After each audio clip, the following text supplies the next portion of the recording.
Good afternoon, wild and weirdos and weirdettes. Boy, do we have a amazing show for you guys tonight. It's gonna That be is right. yep, it's gonna be a rocky road for some, and we're gonna get into that in just a little bit. But first things first, welcome to Wild and Weird Radio Live. If you are new, boy, are you in for a treat. And And don't forget to like and yeah, subscribe start it now. Like and share. Tell and your friends about subscribe. it. Even if you Yes. haven't listened to it that long, we're Even good. if We promise. Yeah, even if you're not your friends, even if they're not your friends, just tell them to go watch. Do that. As always, let us commence this party the proper way. First of all, typically this is a very more laid back version of Yeah. the Yeah. For of the anybody show. who's new. Yeah. So just to let you know, typically this is a lot more laid back than the actual podcast. Podcast will get a little bit more structured, a little bit more, this is your show. So you guys get to kind of run it. We know which way we want to go with it, but hey, if you guys want to go over here and, talk about unicorns, we're talking about unicorns. Well, It's kind of like that. But tonight might be a little bit more serious. We do have some very interesting news. We have some sightings we're going to go over. We got a sighting update we're going to go over. And we are going to get to the bottom of what happened today. But first things first, Joseph, why don't you thank read some off of the these scroller. incredible people who help It's us time to make it go. introduce you guys to this people, these wonderful, beautiful faces that bring this show to you and make it possible and keep it free for eons to come. The executive producer, Adam Good, Teresa of Teresa's Haunted History of the Tri-State, Dewey Edwards, the Deuster himself. He would be here tonight, but he is on a show right now himself. Spooky Appalachia, Larry Hose, Guitar Chains Craig, Travis Orednick, Jeffrey Still, Russ Bailey, Chris Coots, Ada Cox, Nancy White, Scott Holbrook, Bigfoot Littlefoot, Tommy Swigger, Terry Summerfield, and Sarah Ramsey. Those are our super chatters. If you want your name to show up in that, you've literally only got to donate like the minimum. Yeah, it's Whatever not that is. I think it's much. only like $1 or Yeah, 99 cents even. It's not much. Yeah, We put everybody's and we name will on throw there. your name in that list, everybody. And what that does is that covers the expenses of the show. This stuff is not getting cheaper. The bigger the show gets, the more the production costs. And you guys have completely lifted that off of our shoulders for the first time in Wild and Weird history. And for that, we thank you. Wild and Weird History. Right? That's a title. That's going to be a segment. That's a title. That will be a segment, like Yep, a sketch. You can count Today on in it. Wild and Weird history. You can But count on it. That's gonna happen. over here in the chat, we've got Pat. He is over there. Hey, He's Pat. first. He's the first one in the room. We've missed him being here early for a while. Welcome back. Scott Holbrook is right back there Scott, behind him. welcome. Then Dawn is in the house. Hey, What's Dawn. going on, Dawn? Yes, you are right. This is getting juicy. It is the stuff happened on Capitol calling Hill that. is a trip, She's calling and it. we are going to be tackling that, like Ron said, very aggressively. Don said my friend that mentioned once got so spooked outside that he said something white and large is all he could see. He didn't seem to think it was any type of known animal. So Fish Belly's in the house. What's going on? Adam Good has shared it. You better. Thank you, my friend. Everyone, Jolie please Bug, what's share. going on? Jolie Good to see you. Bug. Glad you jumped Hey. back over with us last night and hung out over on the Small Town Monsters Live. That was fun seeing you there. Oh, yeah. Spooky Appalachia, Jimbo. Good to Hey, have man. you, brother. Then I don't know if you can see it, but your sticker is like right there. His but- is right here. He can't see it. It's always beside me. Tommy Swigger was also over there last night with us on Small Town Monsters Live. Hey, Tommy. Hannah is weird. There was a possible Bigfoot sighting in my town. I'm excited to find out if it was real or not. Oh, where was your town? Please speak. Please speak more.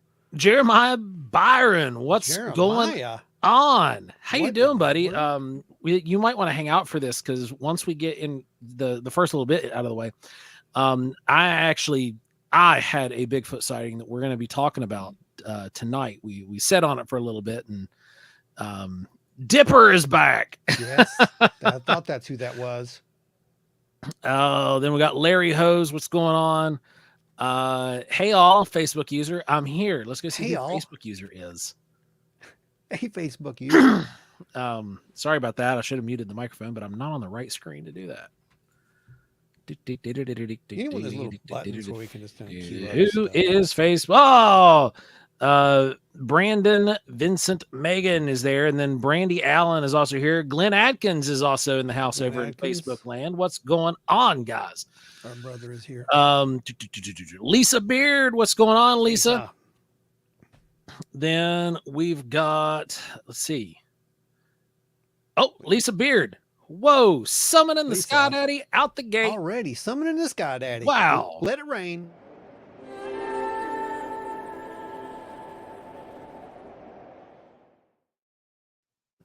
I promise you guys, we did a little thing for Black Friday, and really we thought about you all just for this very reason. And it'll be implemented next, probably next week. You'll get to see something from this, but I promise you, it'll be well worth it. And you're going to be very happy that you threw dollars our way. Let's put it that way.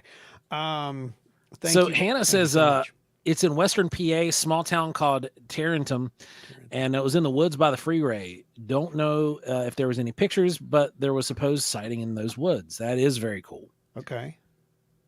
Let's see with that one and see. All right. Oh, Spooky says, I heard a rumor about a UFO sighting where I go fishing at Gatewood in Pulaski.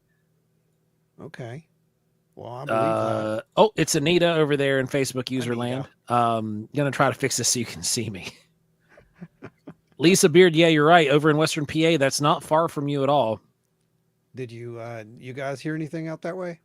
And then Joe needs to learn the power of a second. Joe needs to learn the power of buying a second monitor. I used to have a second monitor. Downstairs, you want one? It blew, and I've got this. My current monitor sucks so bad. It's only I've got like a 17-inch screen down here. It's what I've been running for the last year. Yeah, I need to buy a new one. Pick up a monitor next time you're here. Fob Daddy, what's going on? Hello. Ike Fobber's in the house. Ikester. Alrighty, so we've got the introductions out of the way, everybody. We're at around the coming close up on the 10-minute mark. You want to go ahead and jump into this? I can do a screen share and show folks where this happened too. Yeah, we can. I mean, that's fine by me. Let's cover our sightings stuff first. Okay, go for it. Because I know that you've got some updates on the Tommy sighting. We got some updates on the Tommy thing, and we're going to actually bring Tommy on here probably right around the 8:30 mark or so. Okay. So let's get yours, and then we'll roll into what we got with Tommy. But for those who don't know, Tommy's here somewhere. He was here a little bit ago. He had an incredible sighting last week. We covered it on here. I'm trying to find an image. Hang on one second, guys. You know how we do things. It's all live, which means terrible things can go wrong. But they typically, what's going on now? Typically don't. We're good. I'm trying. James Thompson, I have a triple monitor rig. I don't need that many, but I don't know how I lived without them. Right? That's what I'm saying, dude. I got one. Yeah. I managed to get one of those long monitors, so it's like I've got space for like 3 monitors. See, I'm looking at one of those right now. There's one on sale at Walmart. It's on clearance, and I'm thinking about going to pick it up because it's only like, I want to say $90. I'm telling you, it's nice just for the simple fact of you can put one thing here, one in the middle, one over there. Yeah. It's really nice. I'm trying to find that picture of Tommy's. Oh, yeah. Okay. So for those who don't know, Tommy had a sighting last week, or rather, Tommy's boy and 2 of his friends had a sighting last week. And it was of a strange creature. And Tommy provided, well, they all did. They provide some really good description of this thing. And so we got, that little sketch of it there that Tommy did. That was a, composite kind of thing. So this week I did a little bit something extra. I'm trying to upload it right now, but it says I've got too much stuff loaded here. So I had to delete something. Here we go. So this is what comes pretty close to what the witnesses described. and we'll get Tommy on here a little bit later, and he's going to tell you guys a bit more about that. But so stick around for that, because there's a lot more to this story than just a simple sighting, which is we kind of teased toward that last week, but we wanted to make sure everything was on the up and up and it was legit, and we were okay to tell the rest of this story. But yeah, there's some weird stuff that's happening with this, and we're gonna bring Tommy on. Let's talk about that a little bit later. Joe, why don't you tell us about something that only you and me pretty much have known about for Yeah. the past few weeks? Because I got the first phone call, I believe, on this. So a few of the folks in the collective know about this one as well. Larry and Scott, and I know that I told Glenn about it as well. I sent it out to him like almost immediately. And Cliff knows, like, yeah. And yeah, so what I did, I put my preaching to practice, right? he preaches a So lot. here's what happened. I'm catering an event in a area called Fraser's Bottom, West Virginia. It is, and I'm going to screen share with you guys here in a little bit, and I'll show you where that's at. But what happened was the wedding got postponed by about 45 minutes to an hour because of rain. And it was dark when we were leaving, and the sun had just gone down. We had enough time to clean up and take care of everything we needed and get out of there. But when I was leaving, I was driving out this little dirt road, and my headlights, well, first, before my headlights saw something, I saw something. I was like, oh, that's a really weird shaped topiary and in a very odd place, because I was thinking it was like a shaped shrub of some sort. And then I saw it move, and I'm like, well, that's not a topiary. There's a person over here. I wonder why they're over here watching the wedding. That's weird. And then my headlights hit it, and it wasn't a person at all. This thing was covered in hair. It was covered in blonde hair, like a really sandy blonde hair, like light brown, not super blonde, but like, enough to call it blonde. And the skin color was kind of like a lighter tan, pinky, ruddy kind of color. It wasn't the typical gunmetal gray subject, right? And I had a caravan of people with me because this was a large catering. I had 4 cars trailing behind me. I slammed on my brakes, opened up the car door, and started to move towards the subject. And this thing just went off into the brush and was gone. And I sat there because the Bigfoot researcher in me is like, I got to go. I got to run. I got to get on this right now because this is fresh. This is happening in the moment. I'm a researcher. I got to get it. But then the responsible person in the back of my head was like, you've got a bunch of people on payroll that you're responsible for behind you, looking at you like a crazy person. And the boss lady is not going to appreciate it if you hold these people here for what's going to turn out being an hour and a half, 2 hour at minimum to collect any kind of data. And it, yeah. So I practiced what I preach. I immediately collected as much data as I could over my phone. I took my phone out. I used the speech to text feature, and I described everything I saw, everything that had happened. And that way I preserved it immediately, as fresh as it possibly could be. So that way there's no mix up. And I'm going to read that to you guys. That way you can hear the exact report as it happened. Driving home from a catering on 10/28, I saw a roughly 6'6" foot tall entity covered in blonde hair.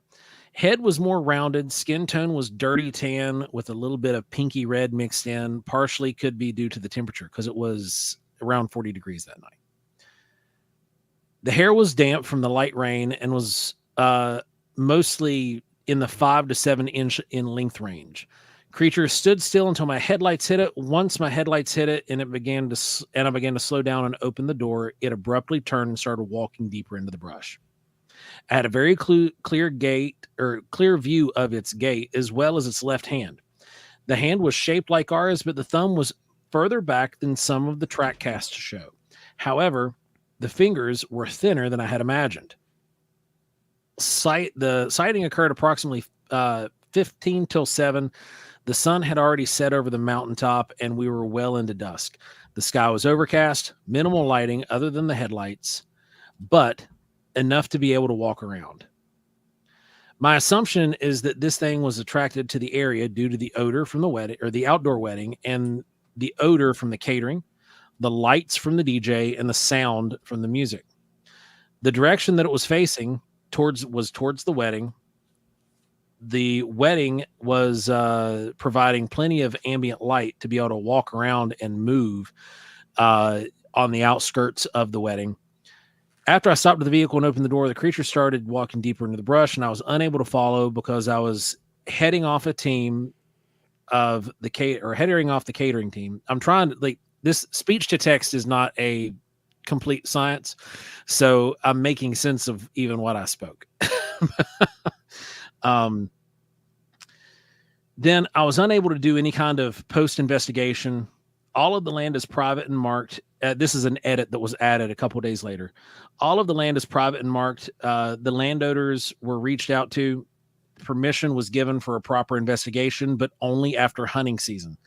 The adjacent property zigzags and is leased for hunting.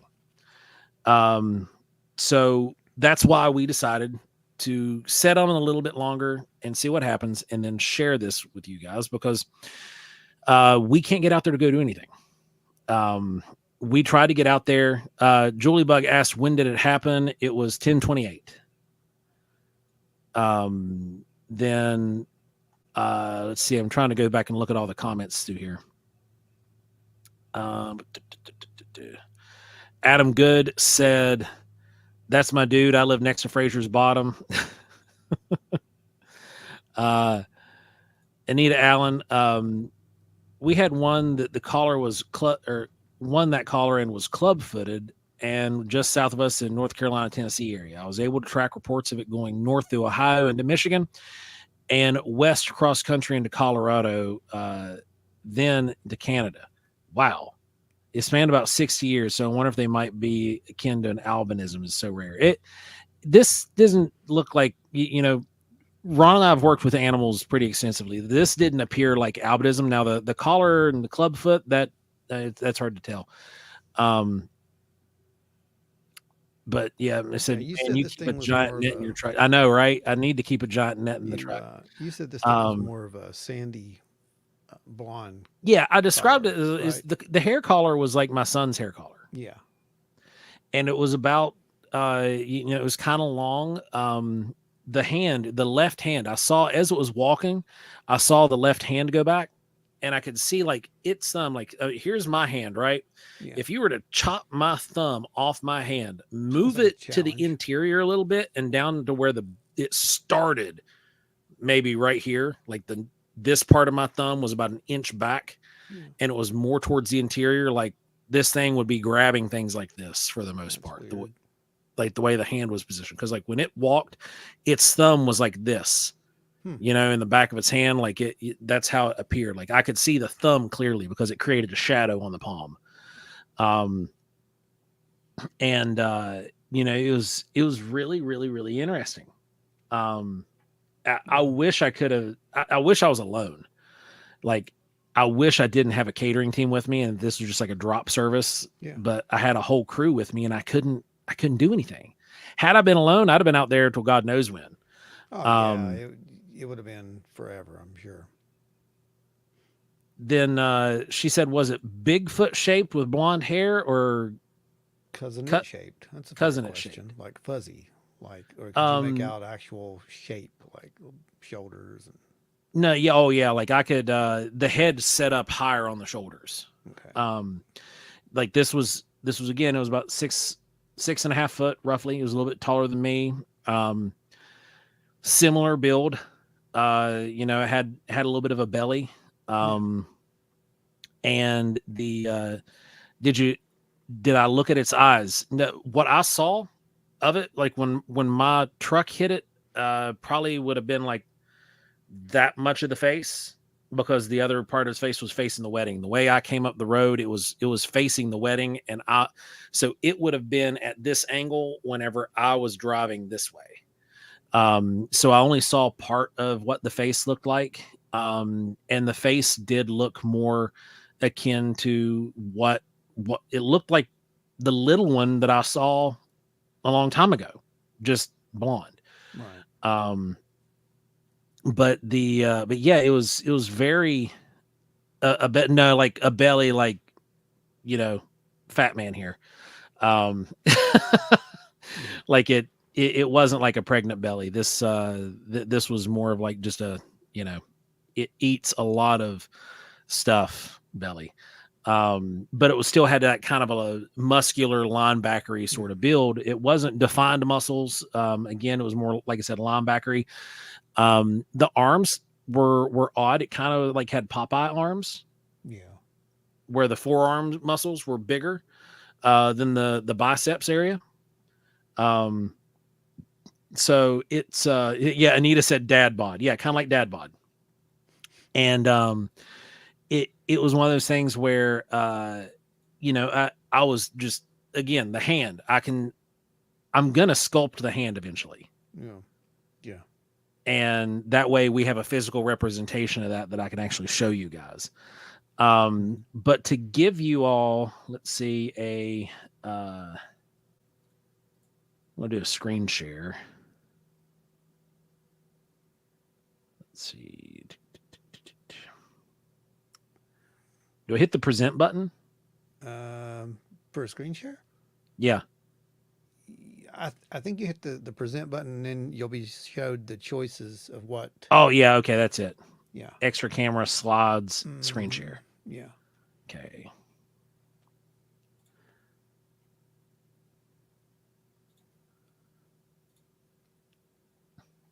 All right. Can you guys see that? Yes.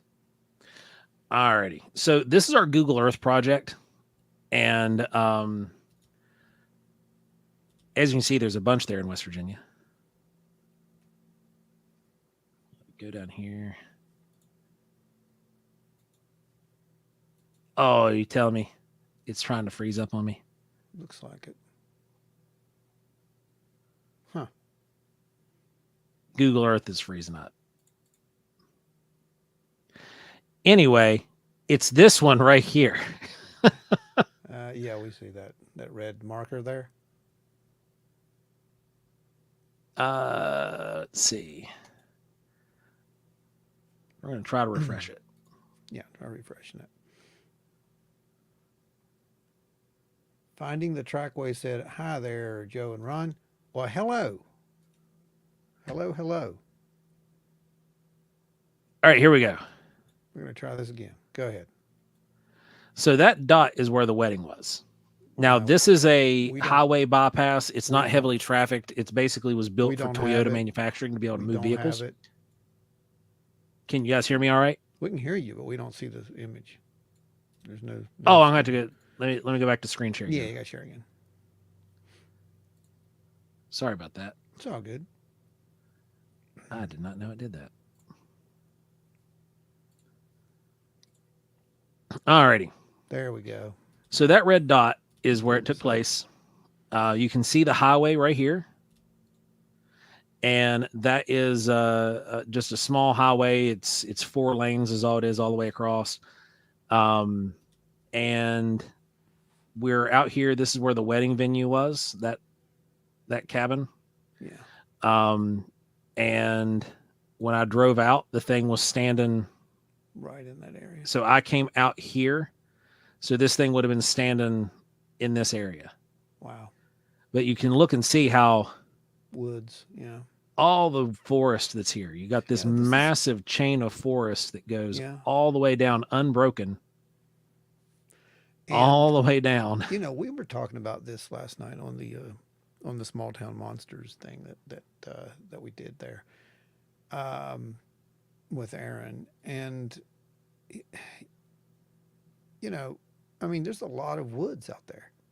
There's a lot of places for something like this to hide. if these things don't want to be seen, there's more Yeah. than enough places. And you're saying right here, look, guys, yeah, they can be that close. Whatever they are, they can be that close. You know, um, this was a normal one too, right? There wasn't anything Oh like yeah, there was else. no No strange subject B. anything like this. It didn't disappear, didn't do anything weird. Yep. Yep. It's No, just no subject B. nothing. Although I've been told we're crazy for even looking for subject B, guys. I just want to let you know. Right. There was a wonderful write up over, if you haven't watched the episode, by the way, that we were in, there's a wonderful write up over there from someone who really just apparently has no time other than, just to blow away on telling people what they should and shouldn't Oh, was believe this and over on the shouldn't live do. episode from last night, or was this from the No, this was on episode? the episode itself. You can find it if you go over there and read it. It's good stuff.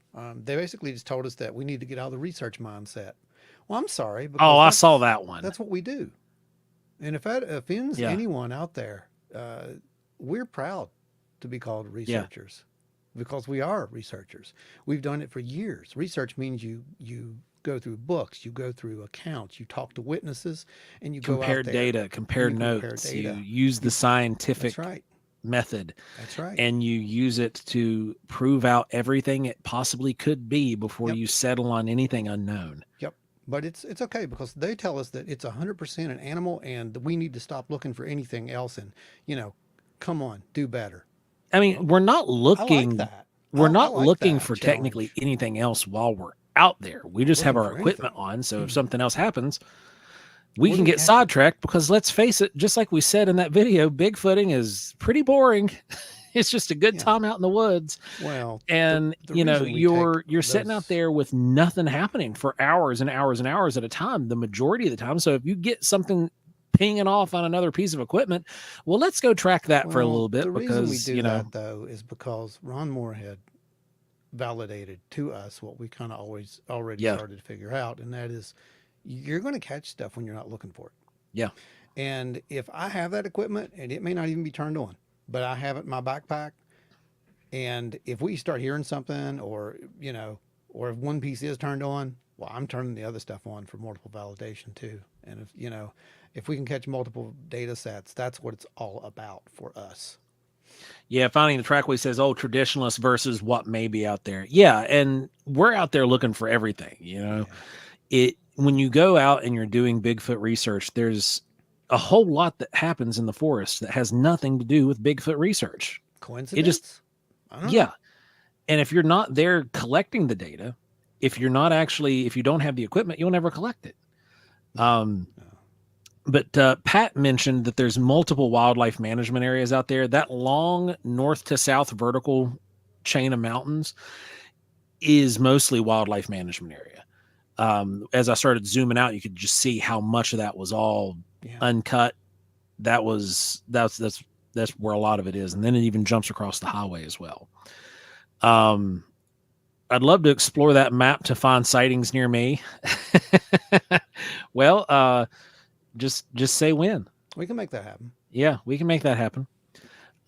We don't really have a whole lot up north though, Lisa. Like we collect mostly out of the coal fields in central West Virginia. Yeah. Like there's, for whatever reason, there's like an invisible line drawn across the middle of the state. It's strange. But Adam says people love taking down people doing better than they are. It's true. And odds are this guy's probably sitting in a basement in climate control. Yeah. And has, all the time in the world to not do anything. I mean, I thought it was hilarious. I loved it because really most of the comments aren't like that. Most of them are very supportive, just like you guys. I mean, I get it. It sounds weird. We're going out there and, you got all these people talking about, Bigfoot's this and that. And it's like, well, they're talking to these absolutes. They sound like they know what you're talking about, but the God's honest truth, it just, to quote Jimmy, it ain't that simple. It's just not that simple. Scott says, follow the data wherever it leads. Julie Bug says, I think you guys do an awesome job. Well, we appreciate that. Thank you, Julie Bug. And then finding the trackway. Did we just become best friends? It says the same. Think the same way. I leave the preconceived notions at the door and bring back whatever you find, no matter how odd it is. Abso-freaking-lutely. You have to. And you know what, guys? Speaking of odd, um, in our green room right now, we have Tommy, and Tommy is prepared to go into the rest of the story Now, with you what guys. Lisa says, we need to get more info up here. I'm sure Altman would share more. Oh yeah, we work Oh, with Eric. Eric's fine. Like I'm familiar with the majority of his stuff. I just don't have it mapped on our because those are just reports that have been sent to us. Yeah, Um, Stan and Eric, they've got tons of data up your way, yep. Lisa. Tons. Ashley, hey friends, Hey, what's up? Ashley. Hey, I wanted to let you guys know really, really, really quick. You kids who got the star jelly necklaces, God bless each and every one of you. They were mailed out today, and they are heading your way. So when you get them, hopefully you'll have them by next week. So you know you wear your little star jelly necklaces and Then Pat's Corner impress your says, friends. I don't understand that it has to be this mindset. Um, it's comfortable, bud. It's comfortable. Yeah, Brandon says, I wish I was there. All of our fans are awesome and the best in the world. Absolutely. Guys, throw some prayers and positive energy towards Brandon. He has been fighting the crud literally for it Wow, seems like a week now. it It could went be. through his kids first and then Yeah, took him down. Now he's got like laryngitis or some kind of funk going on. I think Poor it could dude. be. I think it could be Mib. Yeah, yeah. Mib. Yeah. Oh, Oh, Adam Adam. Good.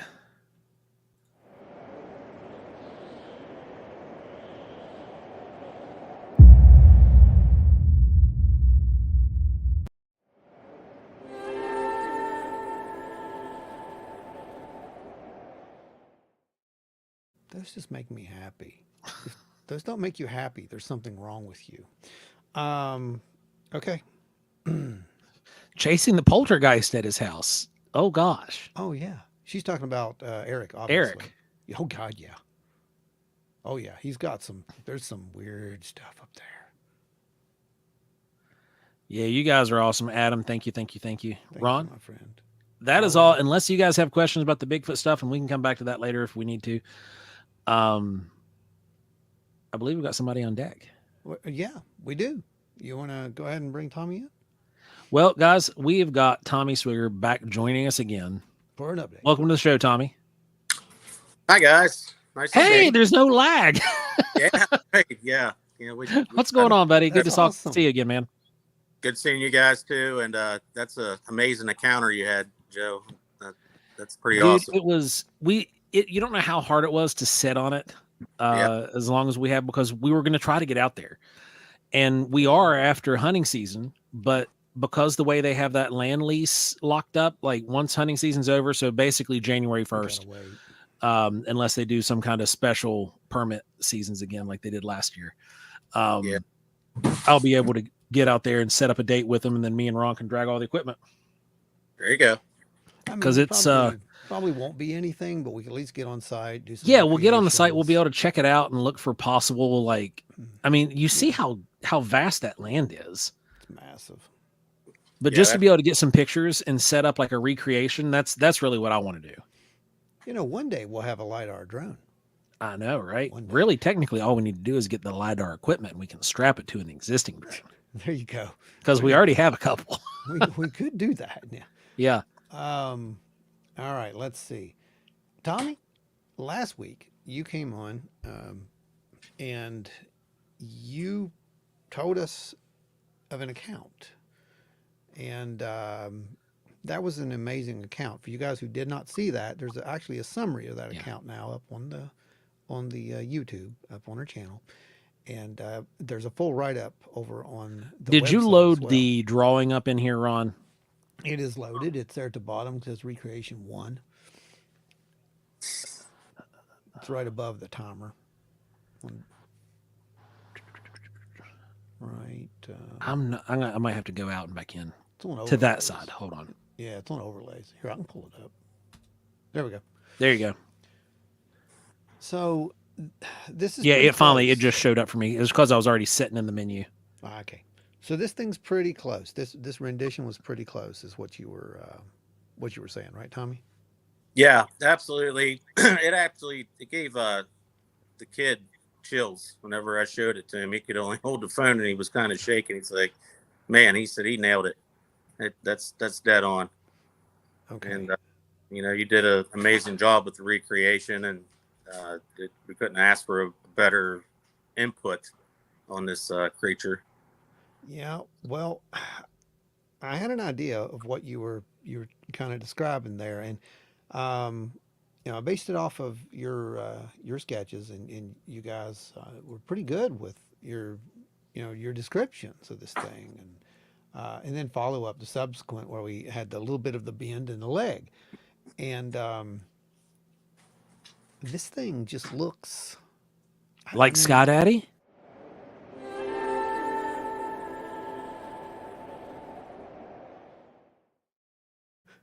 Thank you, yes, thank you, Nancy. We Nancy. love you.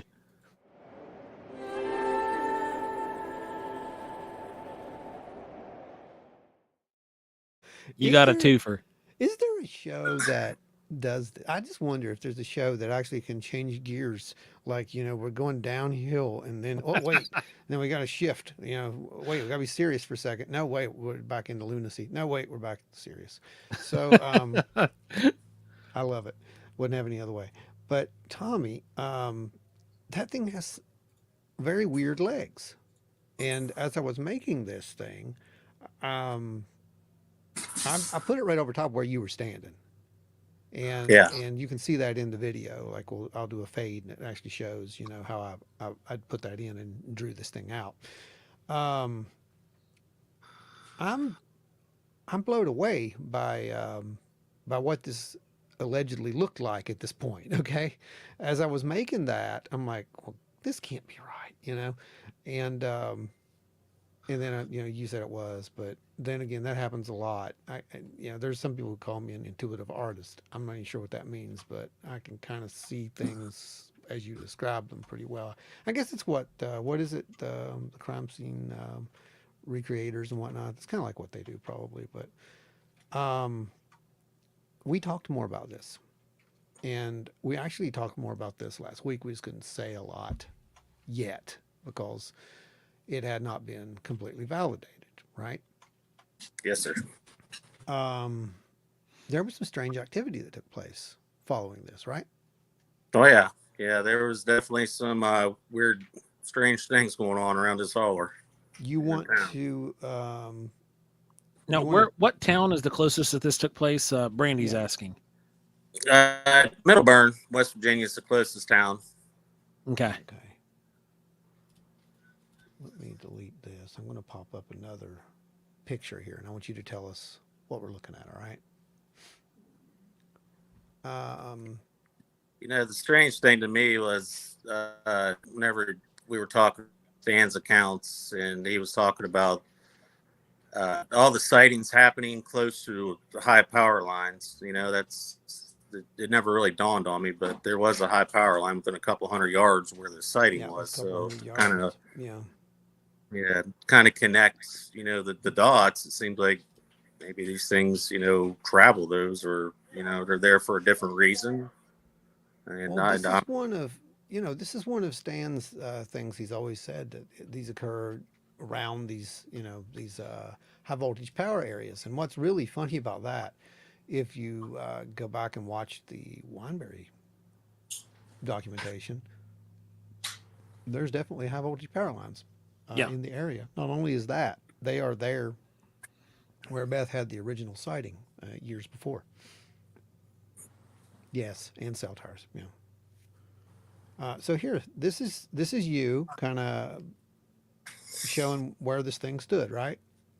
Yeah, this is during the next morning after the kids had the sighting. I took the son up and Mm-hmm. wife, and we kind of recreated everything just to make sure that that what they saw and where it was, and try to get a feel for the area.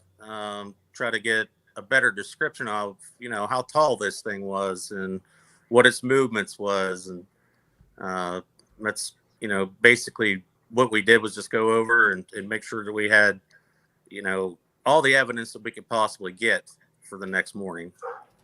Yeah, I mean, I commended you guys on going out there and actually doing what you did. You did a really good job with, and Yeah, you were the on scene. recreation work Yeah. and documenting it the way you guys did. Well, Fantastic job. Tommy was on Thank you. scene that night, Yep. within minutes that night, and because he was, he's messaging me back from the sightings area saying, I think you said it feels like a static in the air or something like that, and it felt Right.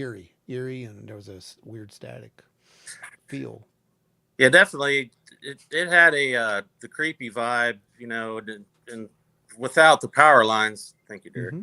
Without the power lines being there, it still gives you a creepy feel. And I've been under power lines, hunting or walking through or riding a buggy, and it doesn't give you a static electricity feel at all. Yeah. It's there was definitely something in the air that night. We'll put it that way.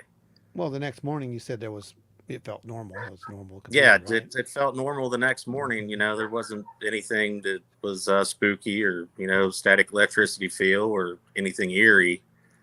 But again, like I said, wife mentioned that yes, I've hunted that area a couple times, and I've had different feelings about it. Like it is a spooky kind of feel when you're there to begin with, Yeah. and I don't get that very often, but for that sighting to take place in that area where I've had that feeling before up there, it was just coincidence, or it's just an account, I guess. Right. So the next thing happens. This would have been on. It was Was 2 days after, I believe, wasn't it? Friday? Was it? No, it was Saturday. Saturday night, right?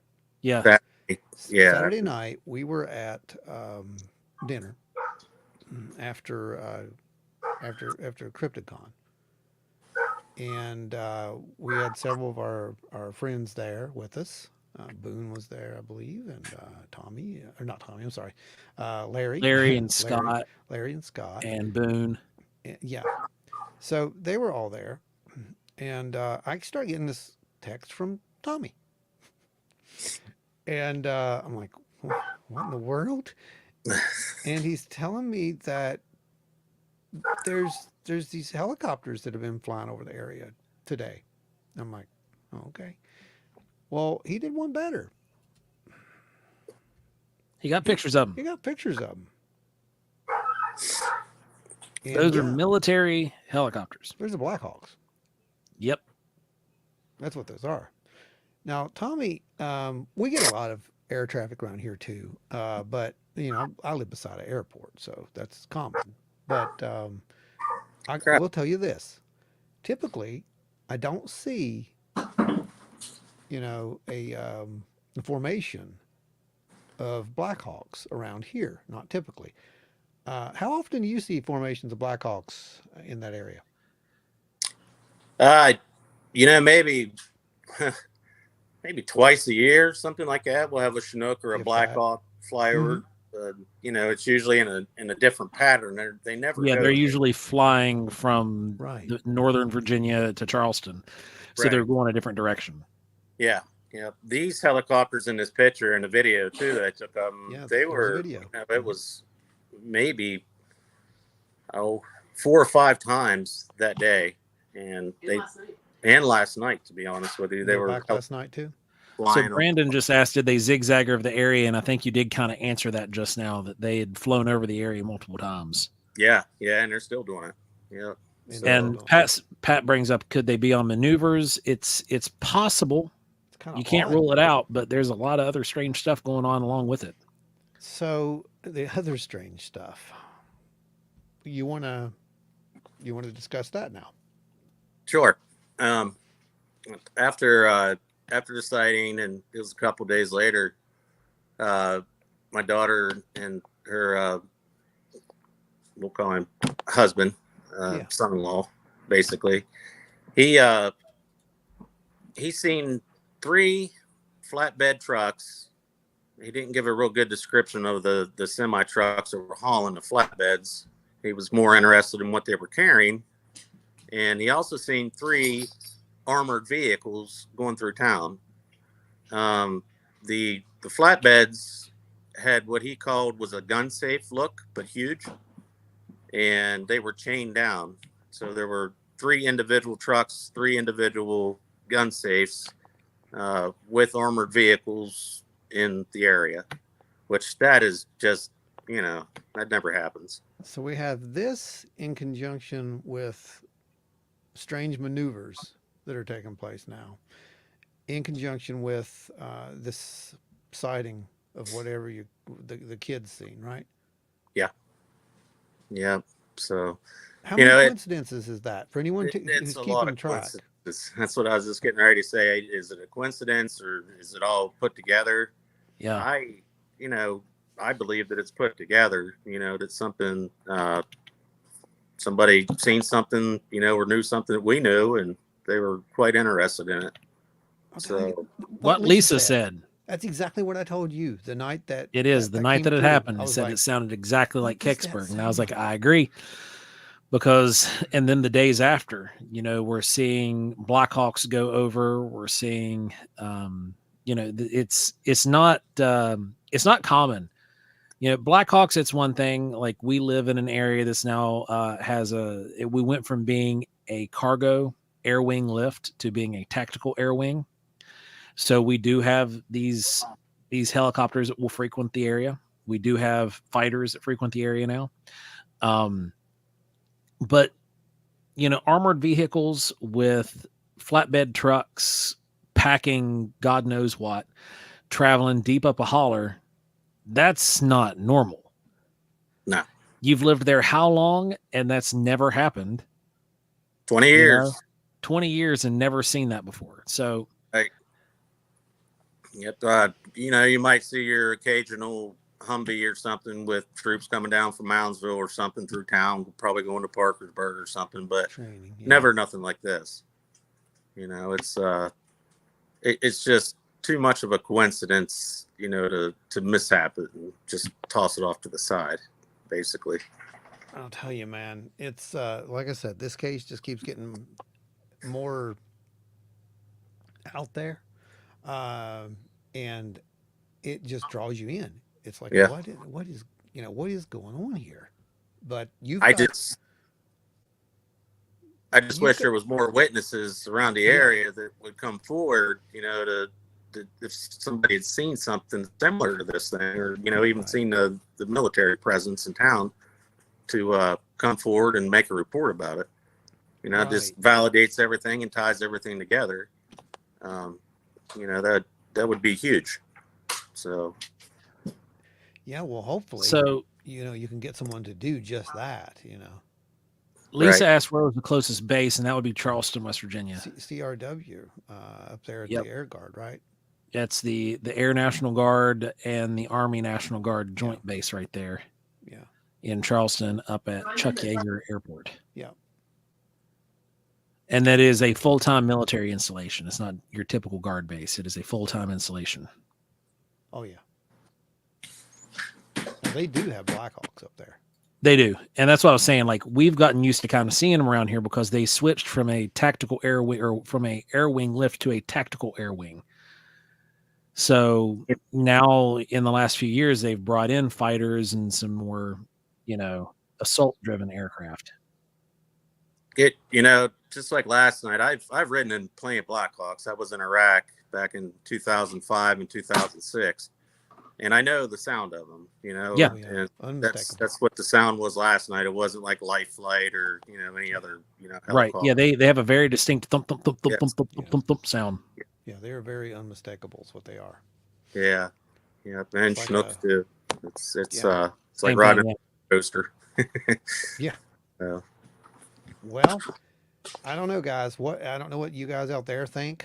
If you've seen anything, heard anything, or know anyone who can help to get to the bottom of this one, we definitely want to hear from you. I know Tommy wants to hear from you, and we'll pass it right along. Obviously, we're helping to document this for him.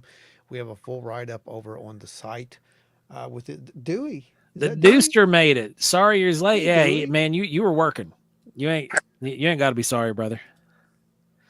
But you need to go back and watch the last 50 minutes when the show goes off the air. Go back and watch it because there's a lot of good content that 2 different sightings essentially that we're gone over. You'll enjoy both of those. Well, this one, like I said, you can now go watch. I did do a very short summary, and it's only like I think 2 or 3 minutes long. So you're not gonna, you're gonna want to watch it anyway because it's their actual testimony. And is this the only place that they've actually gave testimony, Tommy? One more time, Ron. I didn't get that, buddy. Is this the only place that they've given testimony? Yes. Yeah, okay. Yes. We're exclusive with you all. Oh, okay. Well, Yep. okay. So that's awesome. So yeah, exclusively go over and watch that, and you can hear the extended version as well. There's a link there that takes you back to last week's episode where they were on, and there was a lot of questions that were asked. Steve Ward was there, and Steve asked some good questions as well. Um, and Adam said, "I wonder what Tommy would think of my photo." Yeah. That might be something you guys want to talk about later, Adam. Yeah. Then it's not a bad idea, actually, Adam. It's not.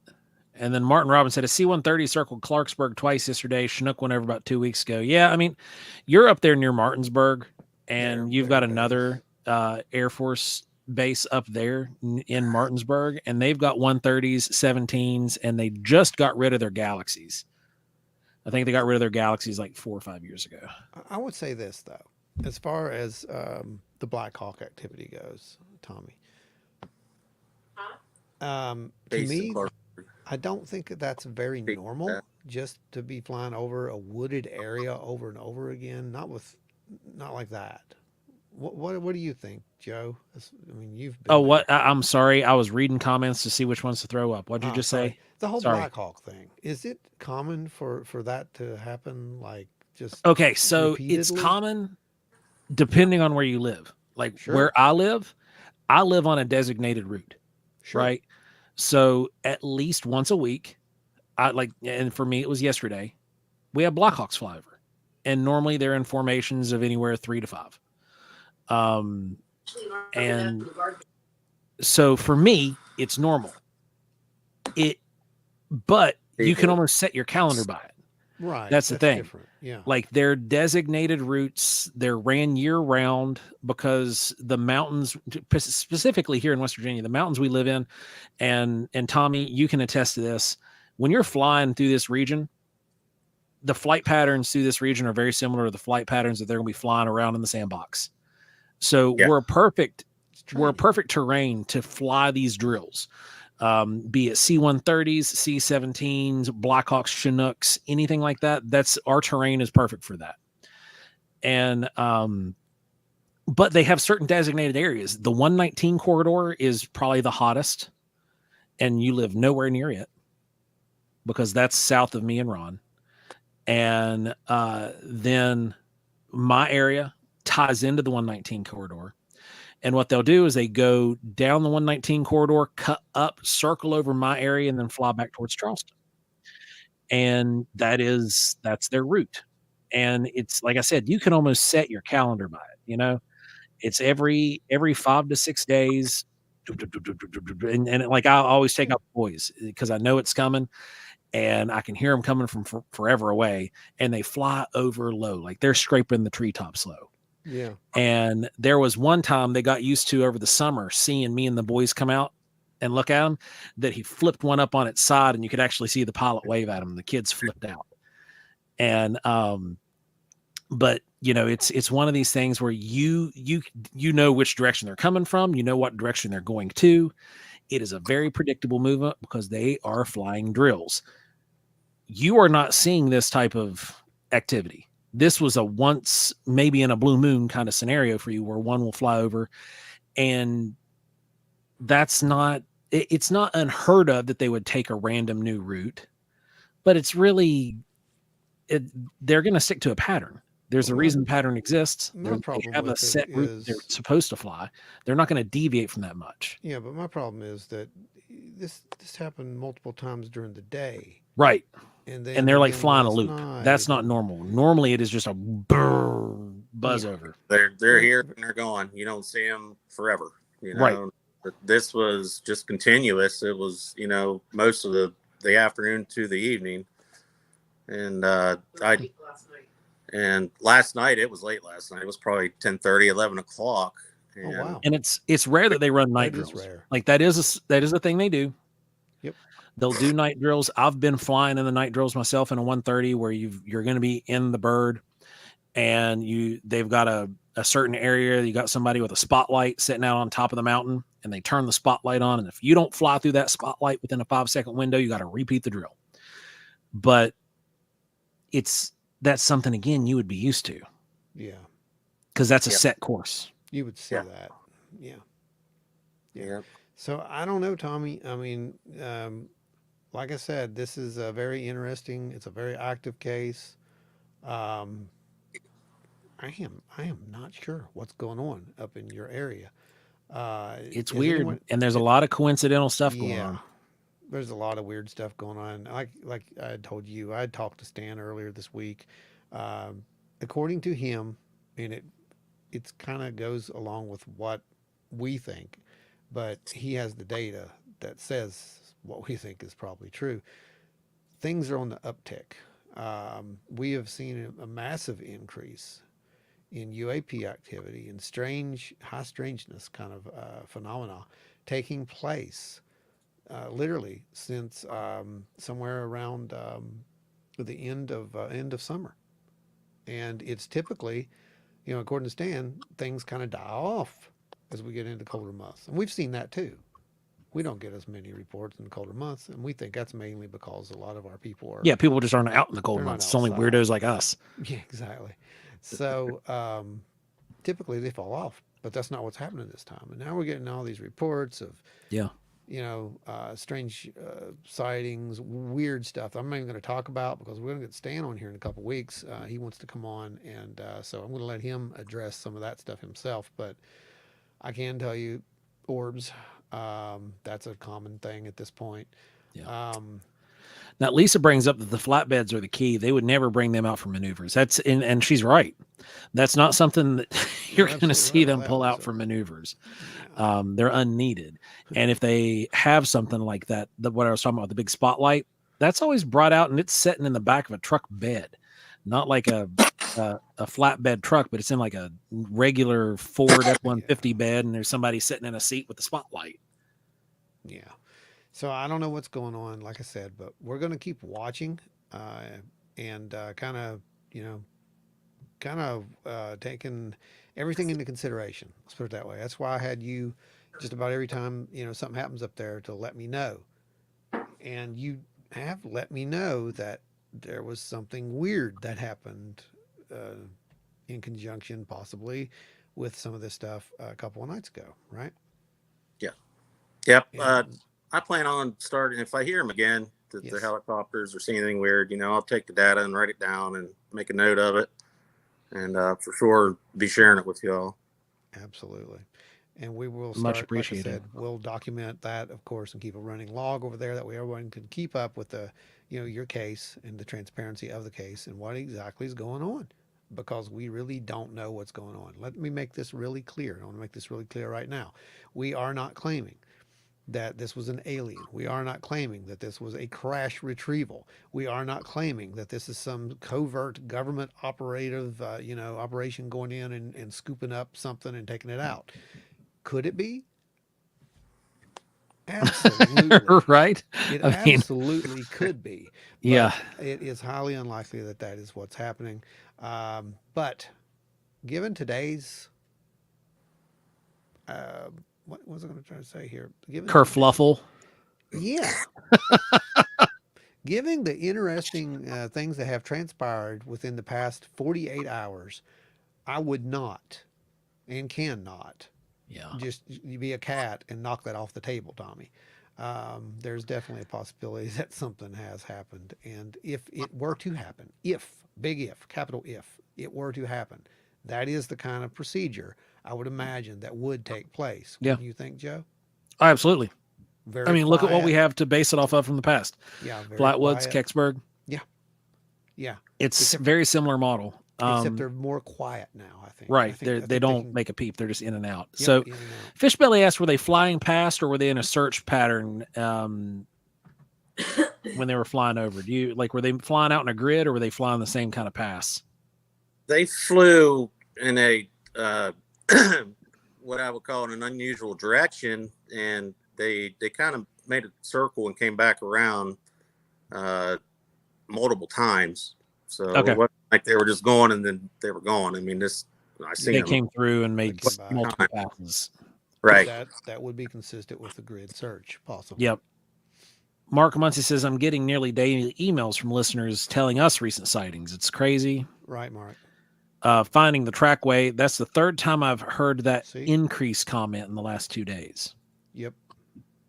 You know, I had somebody, I won't mention their name, but they were pretty higher up. They tried to tell me that it was due to a militia group was hiding out in the woods of West Virginia and northern Maryland. I love that. You told me that. That's not a cover up. You know, I don't know what the heck is. Yeah, that's fishy. That's a reach. Just, I'm going to take aliens over that, but that's just me, you know. Honestly. Yeah. So Beth asked, so my understanding is that the armored vehicles had never been seen in your area. That's correct. I just got here. Okay. Yeah. Then back down here again, Beth says here lately, last year or so, we've been seeing jets fly over this area. Yeah, that's in your area.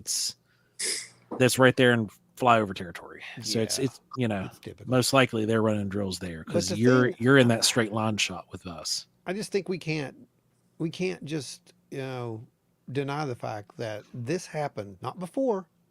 You didn't see Blackhawks before. You didn't see Blackhawks during the day of. You saw Blackhawks after you went up there and investigated this site where the kids saw what they described as that thing. And, and Scott's comment here is the only thing missing from this equation.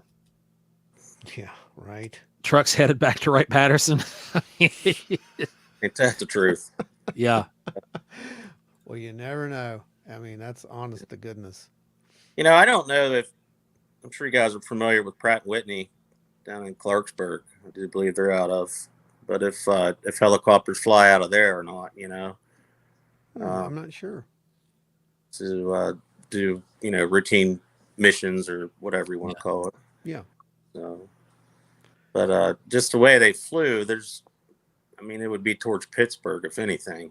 You know, but they went right over the sighting spot and 2 or 3 times, you know, circling around. That's just weird. And there's nothing else up there, right? Let's make that clear on the record. Right. Yeah. There's nothing up there to, you know, it's interesting. There's just hundreds, maybe 1,000 acres of woods up that way. It's woods. Yeah. Yeah. That's what you had showed us on the map. Well, man, we appreciate you coming on and giving us this update. I'm sure the people out there appreciate it as well. We're going to stay on top of it. Like I said, you know, it's the best we can do. As more things come forward, no matter how odd they are, log them. You know, log it out in your book or wherever you're keeping the info, and try to take pictures, of course. We're just gonna keep what? Pat, the end is here. We're going to hell in a handbasket. Oh man. Hey, no, Pat. Well, man, one of my favorite things to say to people when I'd hear that term was like, well, I mean, I don't plan on going to hell, and I don't know what a handbasket is. What is I know what a regular basket is, but I don't know what a handbasket is. Is that the like awful tight? Talking about this, right? I don't know what that is, but regardless. Hey, tomorrow, I guess we're supposed to maybe see the aurora. Did you guys see that? Yes, that's what we're saying. So you want to watch tonight and tomorrow because you never know when we're covered with cloud cover here tonight. Particles will hit. Well, Joe, it could just blow those clouds apart. I mean, this was a class 3 geomagnetic solar storm. So yeah, it was right under the big one, I guess. It was a big one, and we don't know. Again, you know, the impact and whatnot. At least if they do, they haven't told us. But Pat says that's a giant gray if it's an alien, talking about the photo or the man. sketch. I don't know what that is. I mean, we've been told everything, and I think Tommy learned a valuable lesson about posting things on social media. Oh, it's the devil. Yeah, I got excuse me, an inbox full of strange and unusual things. We'll put it that way. No doubt. It You used to should keep be. those. Those will come in Rachel handy one Green, day. how you doing? Hey, Rachel. Oh man. Well, anyway, I want to thank you for coming on again and updating everyone on this. And again, we'll have you back every time that there's a little bit more breaking. And you want to talk about it? Come on back. See you later, Lisa and Hey, Tommy. Since Uh, since you're getting off coincidentally as well. yeah, Lisa, make sure that you go back and watch the rest of this in your spare time because we're Yeah, because going to go we're over about to some. tackle some stuff. We're getting ready to go down some rabbit holes. So, real quick, Tommy, you guys did amazing last night on the Small Town Monsters too. Everybody should go watch that. thanks, Hey, yeah, man. thanks, man. We have fun with those. Yeah, that was really interesting, and good job on that. I can't wait to see how this series ends. I know, yeah, because there's some fun stuff. Maybe We have no idea. we can't say whether or not, but yeah. Uh, I just know that Ron's gonna freeze. Yeah. Yeah. It's true. All right, Tommy. Thank you again for coming to us with a report. Tell the boys we said hello, and just keep an eye out, man. Yep. And jot everything down. will do. You guys stay wild and weird. Thank you. You too, friend. brother. You too. See y'all. See ya. It's what weird hearing that said back to you. Isn't it wild? It's something, isn't it? But yeah, it's What are you thinking, man? What are you man. thinking? Like, I want to Like I don't want to say what I'm thinking I know, but because the problem is like when with this specific case, it like can be taken out of context. oh yeah, so bad. But I mean, I guess that's what people subscribe for, right? It's guess. aliens. I don't know. So what are you guys thinking? If we can't say what we're thinking because it might influence you guys, and someone's Right. gonna, think that that's what we think apparently, and I don't know what I'm even saying at this point. But what do you guys think about that? I should say. No, Pat. This is a seriously. This is a that big was one. They're going real. to see it down in the Carolinas, That's man. real. It's a big one, and there is predictions for it to go down into the Carolinas. Yeah. And like Tommy was saying, that's just one after, one above the big one. If it goes down below, much more south, it would be a bad day. I would suggest you wear a lot of sunscreen even inside. Yeah, wear sunscreen, stay inside. Don't go look at the aurora. Yeah, I'd wear sunscreen inside. So You might start hearing like old 1940s and 50s music start playing in the background. it might be bad. Yeah. Something to say about that. So finding the trackway says it's a chimera. It's possible this thing was humanoid, but not at the same time. Yeah, it's weird. It's very weird. Like I said, when I was making it, it's like, man, this can't be right. Yeah. Oh, Randy says I saw the big moon halo the other night. I saw the pictures. It was really I cool. missed it. I was in Virginia at the time. DC of all places. Beth says I would love to know exactly what this thing is. Yeah, that makes a lot of us. We would all love to know what that thing is. And like I said, there was some really good theories here last week as to what it could have been as well. And from white walking things to How we doing, Donna? Good to have you with us. Hello. Well, shall we tackle? It is time, guys. Can we go for The this? moment you've all been waiting First of for. all, I'm going to do a really quick quiz for everybody, okay? How Yeah, many go of for you it. guys even knew that today was a historic day, or possibly a historic day, for ufology and set the precedence for the next, 25 to 50 years? How many of you guys knew that? I just want to know because I got a feeling a lot of people don't know this because it really wasn't that much. It wasn't covered that much. It was kind of blown over. Yeah, just glossed over. It was glossed over.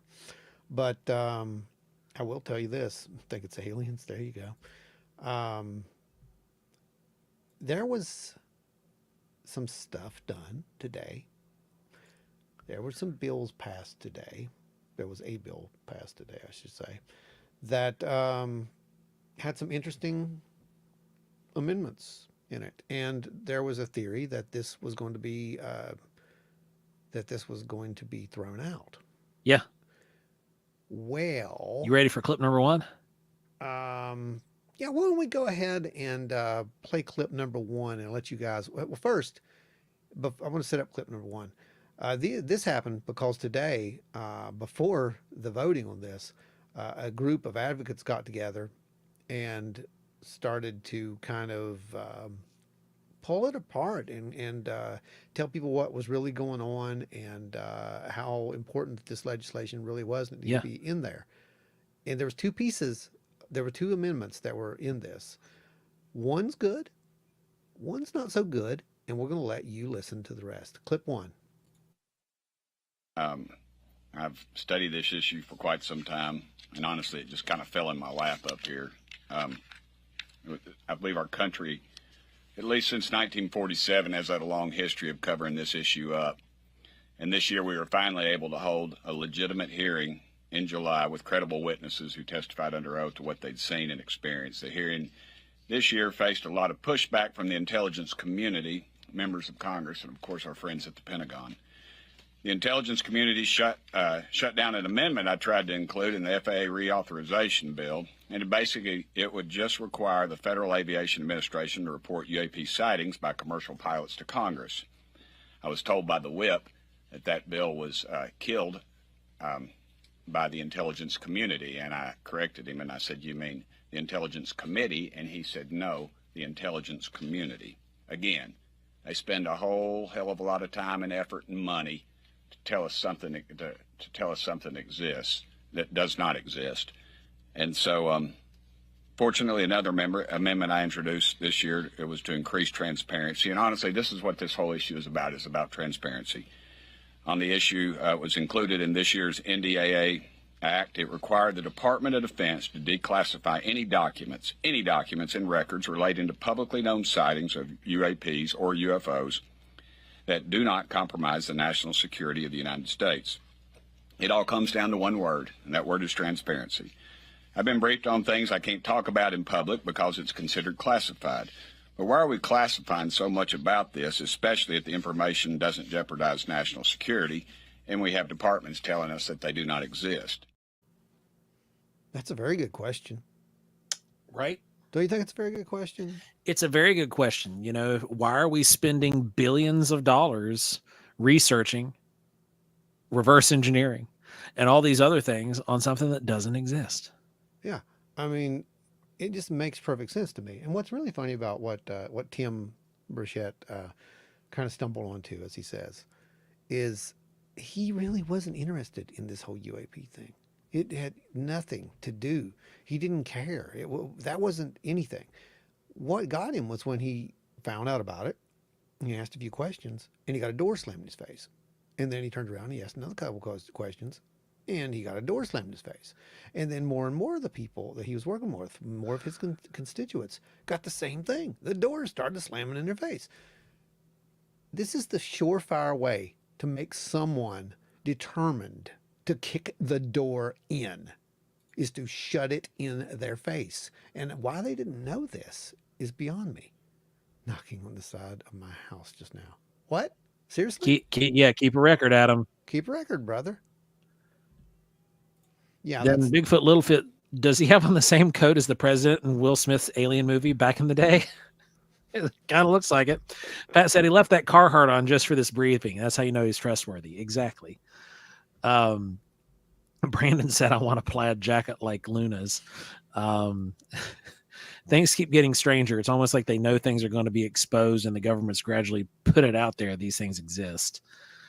Spooky says, wow. I knew you always wanted to feel pretty, Brandon. Oh, man. These are terrible. It's and hard to be serious. Anyway, clip number 2, Joe. Clip number 2 on deck. Thank you all for being here today. It is unacceptable that any mid-level unelected bureaucrat staffers can tell members of Congress that we are not allowed to access information about UAPs. Several months ago, my office received a protected disclosure from Eglin Air Force Base indicating that there was a UAP incident that required my attention.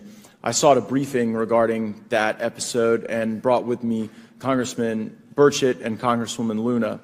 We asked to see any of the evidence that had been taken by flight crew in this endeavor, and to observe any radar signature, as well as to meet with the flight crew.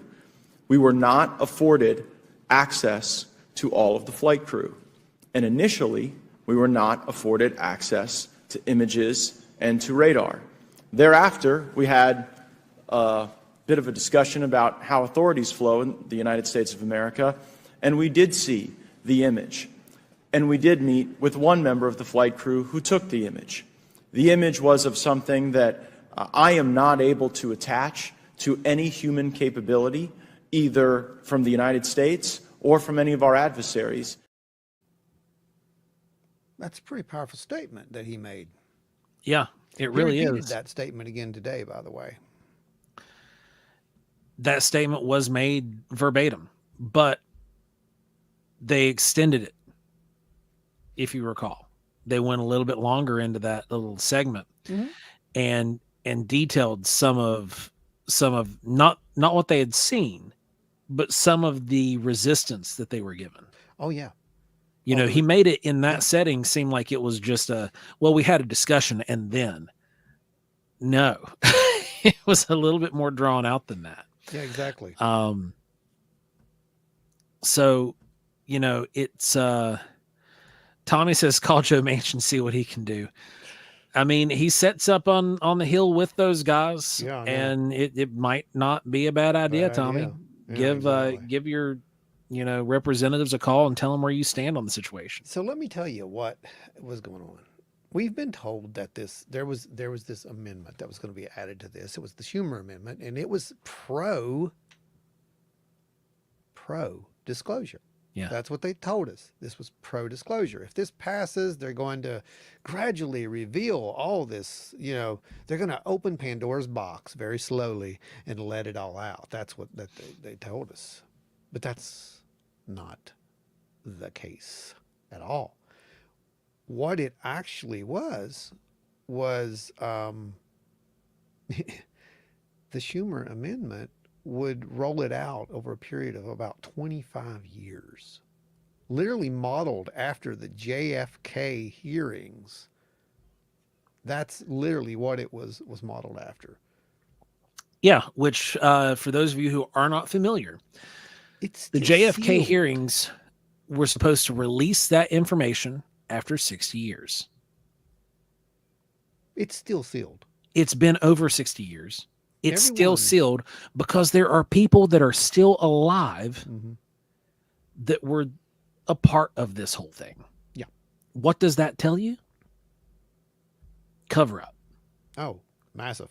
Because they don't want any kind of blowback coming on anybody who was alive and involved. Clip 3. So here comes clip 3, guys. All of the whistleblowers, the hearings, the investigations, the discussions, the work that we have done have culminated in a negotiation that is happening in real time right now over the National Defense Authorization Act, a piece of legislation I care deeply about as a member of the House Armed Services Committee. And in that negotiation, we are fortunate that the amendment Congressman Burchett offered to the House version of the NDAA provides a beachhead for us to be able to get the answers and to be able to demand the transparency that is necessary. It is insufficient, though, to seek this transparency from the Department of Defense alone. We have to have cooperation so that Title 50 authorities through the intelligence community are also subject to review, that the FAA, the NSA, the FBI, even state and local authorities that have information are able to have that cataloged, assessed, and then put out before the public.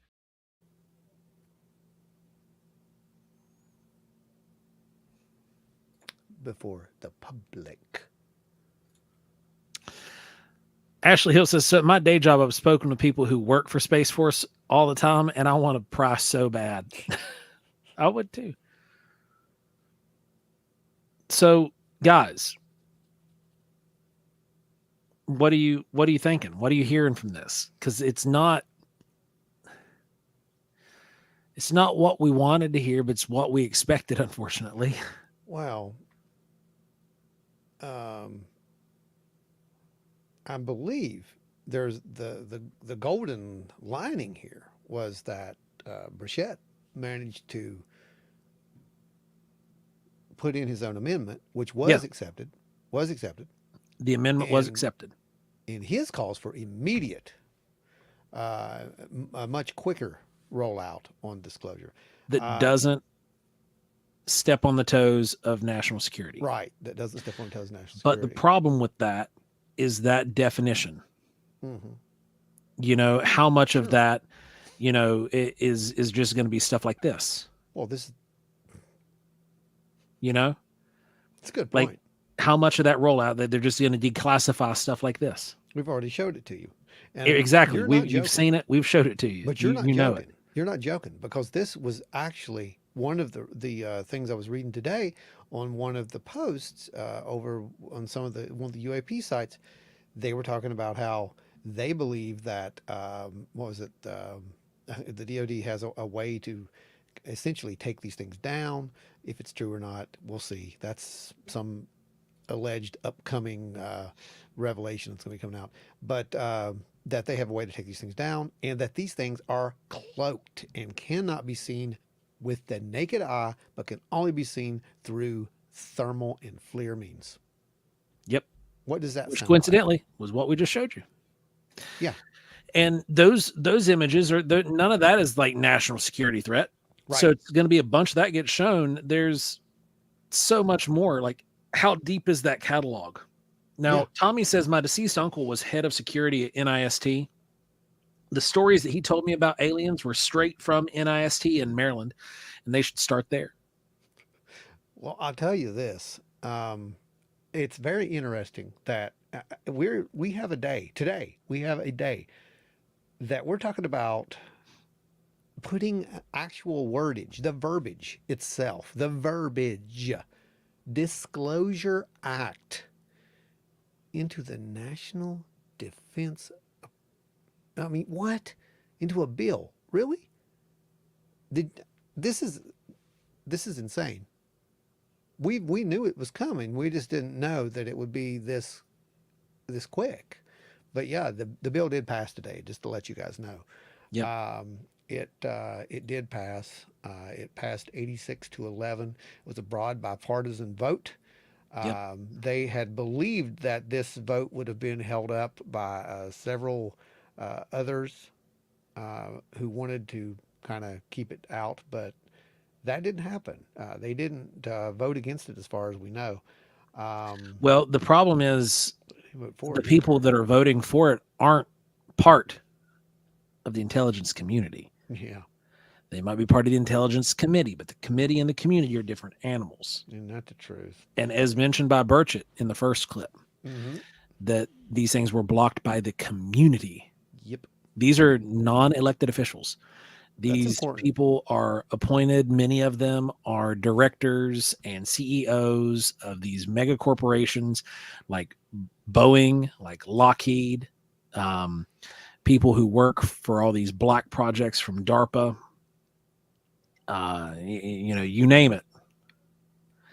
That's who a lot of these intelligence community people are. And I'm curious, regardless of how this thing was passed or not, if that community is going to let it go forward. No, I don't think they will. I think there'll be a strike back on this of some sort. Pabs asked, was it in the House or did it pass the House or just out of committee? I believe that it did passed the pass. House. Yeah, I believe it passed the House. I'm not going to swear Yep. to it, but because this is new. This just today, like within hours. Yep. So we're It was still at what, standing like on top of around all this. 4 p.m? Yeah, it was late in the evening because I was hoping it would be early in the morning when we could actually, talk about this. But it was late in the afternoon when I found out that it even passed. It was almost like there was a cone of silence. It was like no one cared. Finding the trackway says, well, sometimes I think these things let themselves be seen outside of thermal because they want to be seen. Yeah, and Because they it's wanna very be seen. likely because otherwise we wouldn't have all these UFO sightings. Because they want to But- be seen. Yes. But we're catching some of these ones that are spoken in the CIA documents about. The ones that are only detected on thermal, we've captured plenty of footage of those. We showed you Wow. some of that just a That little was bit ago. literally it. Yeah. And that's been that's been looked at by so many people. And what's really funny is that predated anything that the government released other than Yeah. the TikTok and the gimbal. That was it. Brandy says the tech we have available and or currently researching is out of this world. Literally. I'm going to tag literally on the end of that. Brandy, literally. Yeah. I think It's magic mirror kind of stuff. I think the big issue is that, well, we'll talk about that in a little bit, but why don't you roll clip number 4? Well, real quick, Beth says, I wish that they would just let more people know what some of these things are because they're going to cause mass hysteria when things do hit the fan. We're going to get to that. Yep, we're going to get to that. Clip number 4, on deck. That Senator Schumer has engaged on this issue. He's not an insignificant person in this town, but I am concerned about embracing a disclosure paradigm that mirrors the JFK assassination disclosure paradigm. I don't know that there are any Americans who would view the JFK assassination disclosure paradigm as some sort of vaulted standard. Time and again, we've seen that system fail. I also don't believe that, pursuant to the Schumer language, we would have to wait 25 years. 25 years. Yep, that's what's in the Schumer bill. And 25 years before Well, we let me see tell you what anything. happens in 25 years. They vote whether or not to do it then or to extend it further. Yep. And it depends on if so-and-so is still alive. Yeah. That's how that works. Are there repercussions that could be paid back to right. so-and-so? Clip 4 was 5, right? What, clip 5? Was that clip 5? That was 4. Do you want 5? Go 5. I have reviewed classified information and thereafter, wondered to myself, be classified. And so I have had those concerns.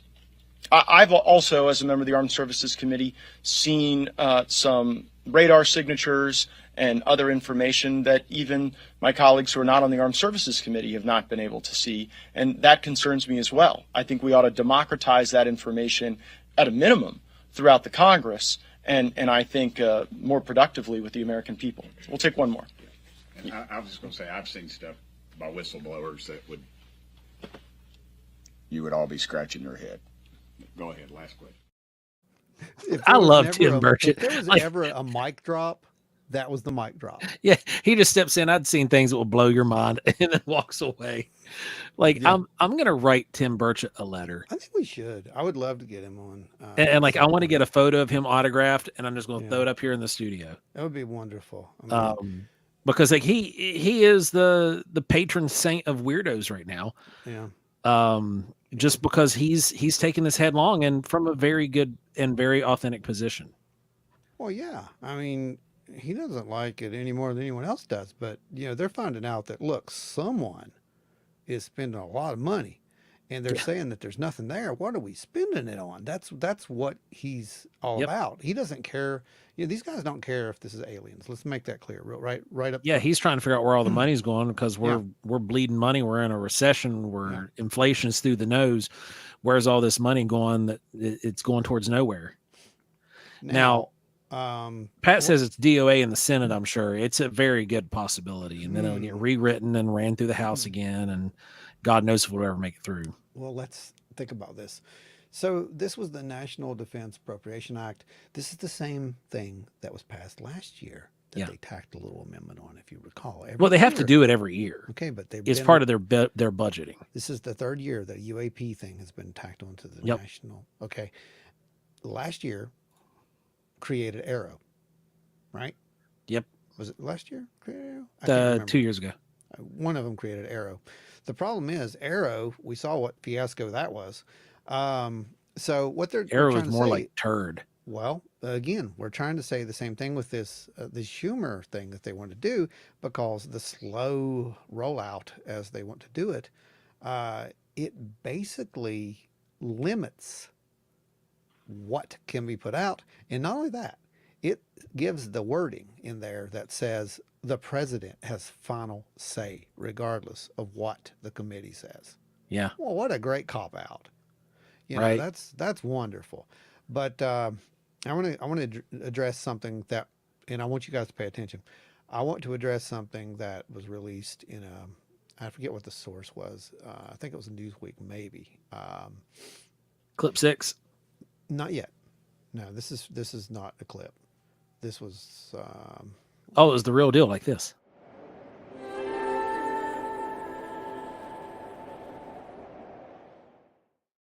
Yeah. The people asked and they received, Ron. They asked, received. This month, retired U.S. Army Colonel Carl E. Nell told a group of insiders at a symposium held at Stanford University that there would be Stanford University. that How there- much have we talked about them? right? That there would be, in his words, catastrophic consequences for America if a coordinated disclosure plan were not implemented. He advocated for the restoration of proper federal government oversight over all UAP legacy and ongoing programs, efforts, and transformative research and technology programs. In other words, it would be a catastrophic failure if they brought it this far with so many people knowing about it now. So many people. Then pulled the plug. And then pulled the plug. Could you imagine? Oh, yeah. Because what's going to happen, it doesn't matter what the news tells you to believe at this point, because now we've got disgruntled whistleblowers. You want to know what they look like? You saw one. Yeah. You saw one in July. You saw what happened in July. That's what happened in July. And guess what you're going to see? And they can't arrest them all. They can't arrest them all. Exactly. You think that the Snowden incident was something? Oh, my friends. That's, I was thinking about that today. That is nothing. And that was the first thing that crossed my mind. If this thing dies in the water, that there will be another Snowden incident where either A, someone will be granted backdoor access and files will be dumped, or B, someone who is in power, someone who is sitting at the top somewhere, will just press like Control C, Control V, Enter, and dump it all. Well, I don't know. Can you guys see that? No, it's illegible. Can you see it? Hang on. It'll focus in a second. We'll get it up there. It's trying to focus. Well, you see. Oh, come on. Right there.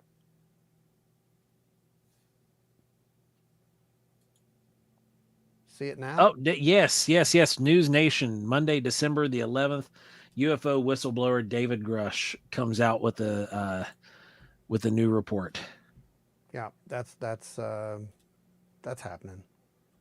So, and that was almost immediately after these reports were over. That was pretty much in real time. Yeah. So let me tell you what. That's one. At this point, we've heard that there's like over 24 or something whistleblowers waiting in the wings. I think he mentioned 10. I've heard more than that at this point. Yeah. Dude, you can't stop them all. No, you can't stop them all. And it started. I mean, this is started. And whether it's going to be a controlled disclosure is up to them.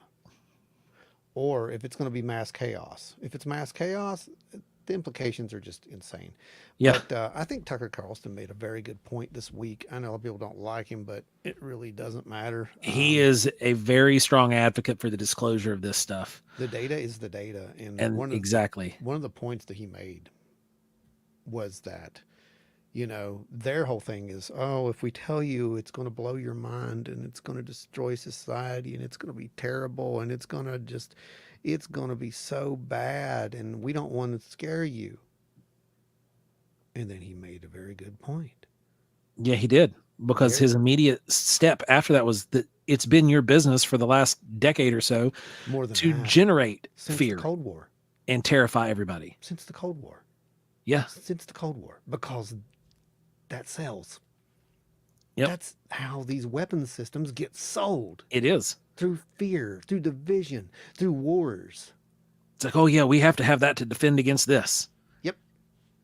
It's so true. And if you look back at the whole line of it, you're going to be like, oh my God, there's And we called something this to as that. well. Yeah. Back on our very first briefing coverage, there was a gentleman and we stopped it mid-sentence and I jumped in. I said, that guy right there just said money, money, Yeah. money. He did. He got his 3 questions within 10 seconds, got yeses from everybody, and there was a blank check that just got written to the defense contractors. Yep. It's truth. And he sits on the defense board. Ada's here. I'm over here ready. You ready for clip 6? Got home. What is clip 6? Is clip 6 still in the thing, or is that one of the Clip 6 looks like it's blue- News Nation. Oh, it's News Nation one. Okay, so this is a News Nation. This is always broadcast on the News Nation, but it's from the Hill, and they always do a little report there. And what I wanted to do this is I wanted to highlight something. Now you're going to hear Robbie. He's a huge, major skeptic, basically on this whole UAP thing, and Robbie starts to think a little different because Robbie's not just a skeptic. He likes to follow the data. I'm proud of him for that. Yeah. See where the data leads him, Joe. When it was all anticipatory. Here's something kind of weird, though. So I just Googled while we were listening to this, the Office of Global Access, which Ross Coulthard claims is coordinating the alien stuff. And I got this is very weird. The result I get, look, it says, it looks like the results below are changing quickly. If this topic is new, it can sometimes take time for reliable sources to publish information. Check the source. Are they trusted on this topic? Come back later. Other sources might have more information. I've never gotten this notification before. They're like Google's annoyed that I searched this topic. Okay. I'm just saying. Yeah. And that happened on the show. In real time. Yeah. In real time, guys. Isn't that great? Did you guys like that? Brandy brings up a good point. It's all about money and power, not UAPs and ETs. At the end of the Absolutely day, right, Brandy. you're exactly right. You're absolutely right, Brandy. That's what threatens the whole construct. I wish that would happen. It needs to be all let out. It's like we're all first graders in the school is strange, and the control they have on this is crazy. I'd rather be scared. Is that what she said? Yeah, right? Yeah, I'd rather be scared. Then Brandy says it's all going to take their power away. That's all. That's why they're fighting it. Well, they fought it since the Cold War days. They Brandy. have. They fought it since 47. Yes. They we fought can't it talk since the about end that. of World War II. We can't talk about Roswell. Yeah, can't talk about Roswell. Which makes you wonder, doesn't it? More about what he didn't say than what he did say. Yeah. Think about that. Can't talk about Yeah. Roswell. Can't talk about Roswell. 1947. That right there tells me everything I need to know about Roswell. Mm-hmm. Does it not you? Oh, it definitely tells me. The other part I just thought was very unique and interesting, that one clip there, just because it rang true for me. And people who know my story are going to find it very interesting. But Robbie had asked her about people of color who see UAP, UFOs, and they don't talk about it. Like allegedly it's not reported. I don't know that that's true. I've talked to many people of all colors who have reported UFOs, but it's very funny because she kind of validates a little bit of what he says. And boy, her validation, it hits pretty close to home. Picnic, my great-grandmother lived on the end of a cul-de-sac next to a park in Cleveland. And it is known in the family. This isn't known, my mom's going to kill me. It is known That something in the was family. seen. They were all together at a family event in the picnic in the 1970s. Now, UFO people know that 1970s in Ohio was where there was a lot of sightings. So it might not have been an alien, but a lot of people were saying something was going on in the skies in Ohio in the 1970s, where they were all having frivolity, eating food, whatever. And they turned, and they all told the same story about seeing at the end of the park a orange spherical orb slowly move and descend, hover. They all went quiet for like a minute, and then it went away. And I'm like, did you guys discuss it? My mom's like, nobody talked about it. Wow. What do you think about that? you know, it's fitting that last bit she said. Nobody talked about Nobody it. talked about it. They'll all tell the same story, but they don't sit and talk about it. Same thing that happened to us. The literal same thing happened to us if it was in a car. It was an orange ball of light, orange orb, giant, big, yeah. Nobody talked about it. And right around the same time frame. It's 1970s. Theirs was in Ohio. Yeah. Not that far away. Not that far away. Not far away at all if you consider where we No, were at, where you were. Yeah, we were in the Kentucky Gold Town region, and that was that's just what, about 60 to 70 some odd miles from Ohio, right? Well, no, that's on the interstate. Right. If you go as the crow flies straight, you're only like 35, 40. That's a good point. Yeah, if you're flying. Yeah, good point, Jeff. So Pat says either aliens are coming to save us from ourselves or we're going to destroy ourselves soon. I'm going to go sit in the woods and see and wait which it is. Yeah, I mean, I'll be right there with you, man. So we'll at least be eating good, all right? Here's the thing. This is Finding the Trackway says, I agree with the 1970s comment. And yes, I'm from Ohio. Yeah. Here's the thing. We have almost proven some of the crazy conspiracy theories, as they were called, at this point, as far as I'm concerned. There is a cover-up. It's there. You know, one of the funny things is, one of the guys, I forget who it was, it might have been, what's his name, Gates, when he was doing that, in that subcommittee thing today, where he literally used the tagline, "The truth is out there." Yeah. And I'm like, holy crap, we've come to this. Yeah. We've really come to this. Life has imitated fiction. Fiction has become nonfiction. And we are all in this crazy, whatever this is at this point. And but like, I hate reading into some of this stuff, but like, cover-up's real. The cover-up's real. And what door does and what he just did. There are certain things that people say, like Burchett, when he walked out and said, if you've seen the things I'd seen, it'd blow your mind, and just walks away. And then Gates going, the truth is out there. Yeah. Those are signals. They, like, you can't interpret them any other way than signals. They're not just people going out there using catchphrases to get clicks. These are signals because they talk about us as a community. Yep. They say this community won't put up with it. This community is way smarter than what you think they are. This community has been looking into this and is far deeper into this than anybody in the government is. And then when they throw out signals like that, it's like saying, hey, guys, here's the flag. Yeah, they're talking about you. They're talking about you guys. Yeah. They're talking about us. They're talking about all of us. Yeah. They've always been interested in what this community has to say. It's the other ones that don't give a crap about us, that want to say that we're crazy. That's a fact. Back in the 70s, Finding the Trackway says he had the chase up Route 44 and the chase to Dayton. Yep. Bigfoot Littlefoot says, I'm in the woods already. Come on out. So here's the thing, right? We've got... Oh, wait, Dana. Check this out, Ron. Orange spherical orb. Yes, Dana or Donna. Sorry. Yeah. That is what was seen in the 70s. That's also what Ron witnessed. Does this mean, are you kind of implying that you've seen a orange spherical orb as well? I'm curious to see how many people out there have at this point. Well, remember the one that I called you immediately after we saw it? Kelly and I had seen it. Yeah. We were driving down Taze Valley Road, and it was just hanging there, and then all of a sudden it just took off in a blink. It was crazy fast. That was 2020 or 2021. Yeah, it was 2020. 2020, yeah. I'll tell you what. We've got some people who definitely want to control the situation, so to speak. This is beautiful. Just like a cat buries poop in a litter box. The Pentagon covers up everything, just like a cat buries poop in a litter box. It's true, man. Who was it we had? We had Reverend Carter, who coincidentally will be back here. Is it next week or week after next? I don't remember which. What is it? Reverend Carter. Your audio cut out for me. I'm sorry. Oh, wow. They've already started. Here we go.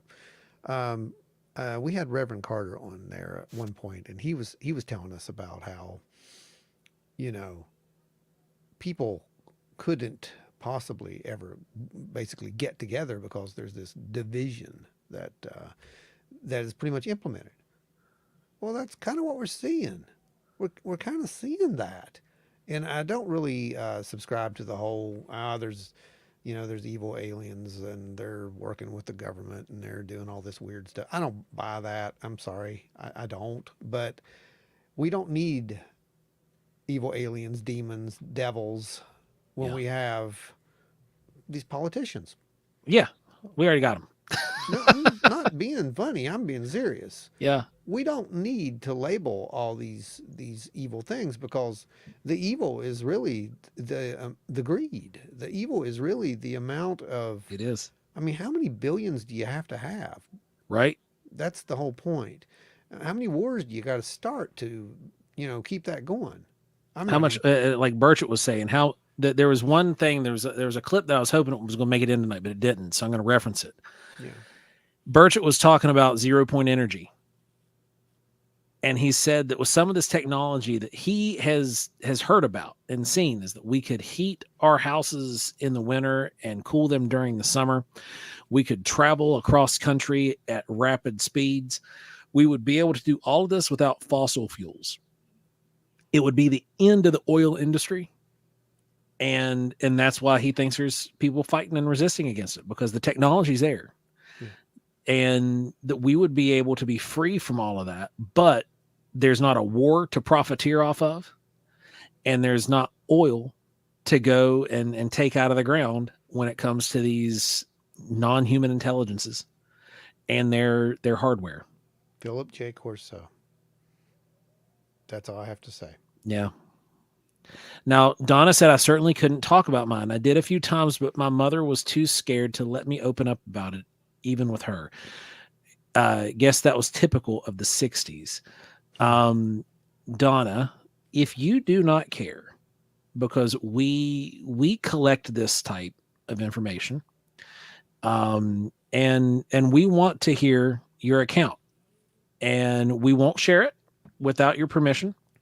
But what we do have is a place on wildandweirdwv.com that you can go and you can send in your sighting report.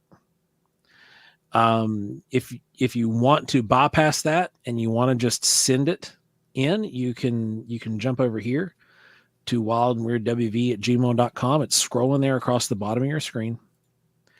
And you can just type us out your report, or even just use the voice to text feature on your phone. And it will type it out for you if you don't want to type it yourself. Yeah, I can tell you that it's more common than you would ever believe. I know the people in the 60s, even the 70s, they didn't talk about it. They really didn't, because, it threatened your sanity. It threatened, they're going to throw me out of church, or they're going to, talk about me bad at the office. And fortunately, we live in a world now, we've watched it evolve over the past just couple years to where that world is dissolving. And Philip J. Corso, it's a brand new world if you can take it, and that's a fact. It really is. But to do that, we're going to have to definitely change things. It's a paradigm shift. Yeah. What's really funny is it was up to us for decades to prove that we had these encounters. It's not anymore. Now it's up to them to prove we didn't.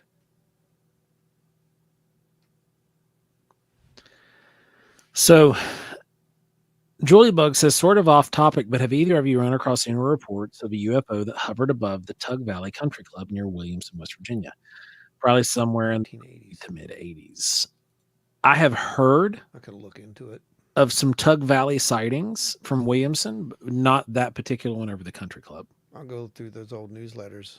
Yeah, Ron, that would probably be the best course of action, especially if it was reported in officially. Yeah. It would be in the old newsletter. Yeah. And that would be in the 80s. So, yeah, it could be in there.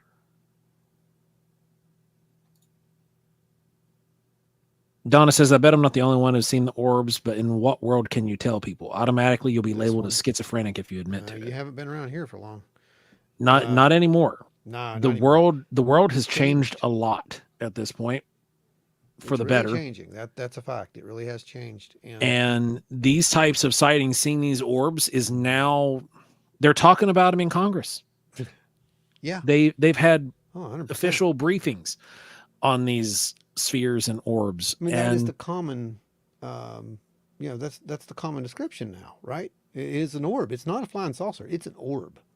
right. Yeah, it is like a intelligent source of light. Yep. Julie Buck says, I've looked everywhere for info on it, but haven't found anything. These old newsletters that Ron has, they're only in print. You're probably not going to find a digital archive of them. So if there's a chance that they're there, Ron might have it down in the basement in a box. Yeah, I know I've got the 80s, so I'll go through them and check. But yeah, here you go. Just here's one for you, Donna. Joe, you can talk about that one, right? You were there. So this one was strange. This was at Salt Fork, Ohio. And you can see it down right there. There's a hot spot. And it disappears. It was right in the brush, and then it disappeared. And there it is again. There it is. About middle of the screen. And then it disappears again. That hot spot shouldn't be there. Look at that, how hot it is. The tracker actually locked onto it because of its radiation signature. It was actually warmer, a lot warmer. So we've seen that. Me and you've both seen balls of light of some sort. Yeah, we have. You saw the one that was documented. I believe that was in the last small town thing, wasn't it? Wasn't that in? I don't know if that made it in. I think that would have been like the second episode. It was the one. I can't remember if they made the cut or not on that. Yeah, I don't remember, but I think it. But did. Seth and Eli and myself seen it. Yeah. So yeah, they're definitely more out there now.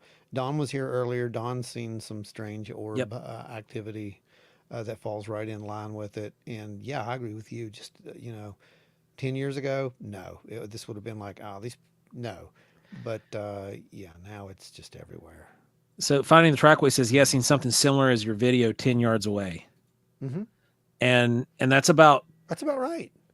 Yeah, that's about how far that was. It's right about 10 yards, about 30 feet in that ballpark. Yeah.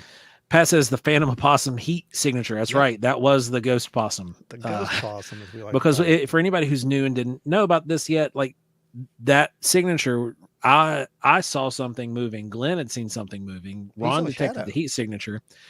I went out into that specific little area and I saw what I thought was a baby possum because I seen the light coming from the moon through its hair and it looked all sparse and fuzzy.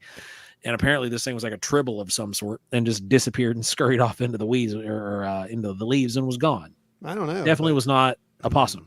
Yeah, it was weird. There's a full write-up on that. There's actually I think we did a whole episode on that. You can go watch that.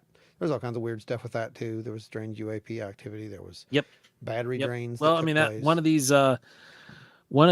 was actually Salt Fork. For anybody who you guys who are new sitting in the chat right now and maybe haven't seen this, this is Salt Fork, Ohio. That sphere that's moving is just like the one that we captured in Logan, West Virginia. And these are those thermal UAPs, these are objects, these are UFOs that we captured. Thermal imaging of UFOs. Yeah, we've had them looked at by professionals and they've ruled out birds. They've ruled out insects. And there's other clips as well that show various movement. You can go check those out on the other parts of our YouTube though. That was May 5th. And that was the same night that we did the ghost possum. The ghost possum. Yeah. Along with the power drains and all the other weird stuff that was taking place out there. I don't know. Brandy says, I love possums. And so do I, which is why when I thought I found a abandoned baby possum, I was just going to pick him up and stick him in my pocket and, Yeah, he was going to just make it my little possum son. His little possum son. But it didn't happen, did it, Joe?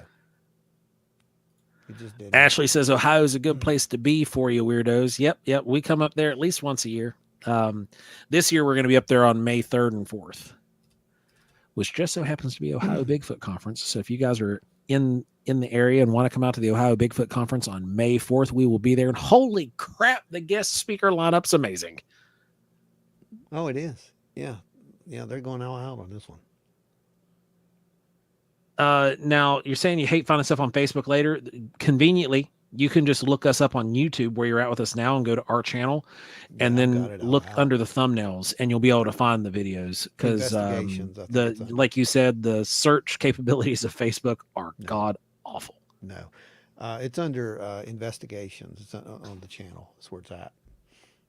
And that's where you get to see all the other investigations. And here is, I believe this is the stabilized version of that one for you guys. Yes, that's the stabilized version. Look at that, guys. There you go. You seen that one that just appeared out of nowhere? That's just crazy. Crazy. I don't even know what to think about that. Bigfoot Littlefoot says, my first Sasquatch experience was May 5th. Well, you should come to Ohio Bigfoot Conference. Hey. You never know what might happen the night of the 4th. Yeah. May the 4th be with you. You never know. You just never know. You get enough people out there, who knows? Finding the Trackway says, who's speaking? Cliff Barrickman, Jeff Meldrum, Matt Pruitt, Darby Orcutt, who is doing the DNA study down at North Carolina State University, Adam Davis, and I think that's it. Yeah, those six. So far. So, yeah, you get it's. Oh, I can't wait. It's gonna be a good time. Yeah, it's fun stuff. But yeah, guys. So we're at a very unique place in history, is where we are as far as the whole UFO thing goes. They had you convinced about a couple years ago that, oh, this has all happened before. This is, we've done this before and blah, blah, blah. No, we haven't. This is untreaded territory. We got Mark over there in the Mark Eddy's over there in the Facebook land. Mark, what are you doing in Facebook land? I know. Normally he shows up over on the side. We can actually see him. You should be on YouTube. What's wrong with you? So basically, we're in brave new waters. This is a whole new world at this point. This is exactly what we said. If that December 11th thing plays out, this is what we predicted months ago. Yeah. In the exact order that we said it would happen. And the weird part is it's only a few days off because we said the middle of December. And technically this is going to be in the first 2 weeks. It's at the beginning of the second week. I mean, we're only off by a few days, guys. I said middle December, and we said at best December to January. Yeah. Somewhere in between there. It's close enough. Yeah, close enough. It proves the pattern. We are on a clock. Yep. If you can't see that by now, there's no way we can predict these things. I don't have a magic ball. I kind of do, but it doesn't work like that. I don't have some kind of second sight to where, we can make these predictions. Not Nostradamus or anything. I'm just looking at these past patterns and the logic behind it. And the logic says we are on a clock at this point. The problem is I don't know who winds the clock. So Donna just asked a really good question, and this is something that we do have to remind people of from time to time. She says, I was raised in California, and when I moved to Arizona, the experiences happened there too. Does that matter? I mean, do you only want accounts from West Virginia? No. Our business is Wild and Weird West Virginia. The name of our research team is the West Virginia High Strangers Collective, but we work with people around the globe, and we take reports from all over the country, and we compile them, in the world, and compile them into a data set. And like, for instance, right now I'm working with a guy from the UK on a daily basis at this point.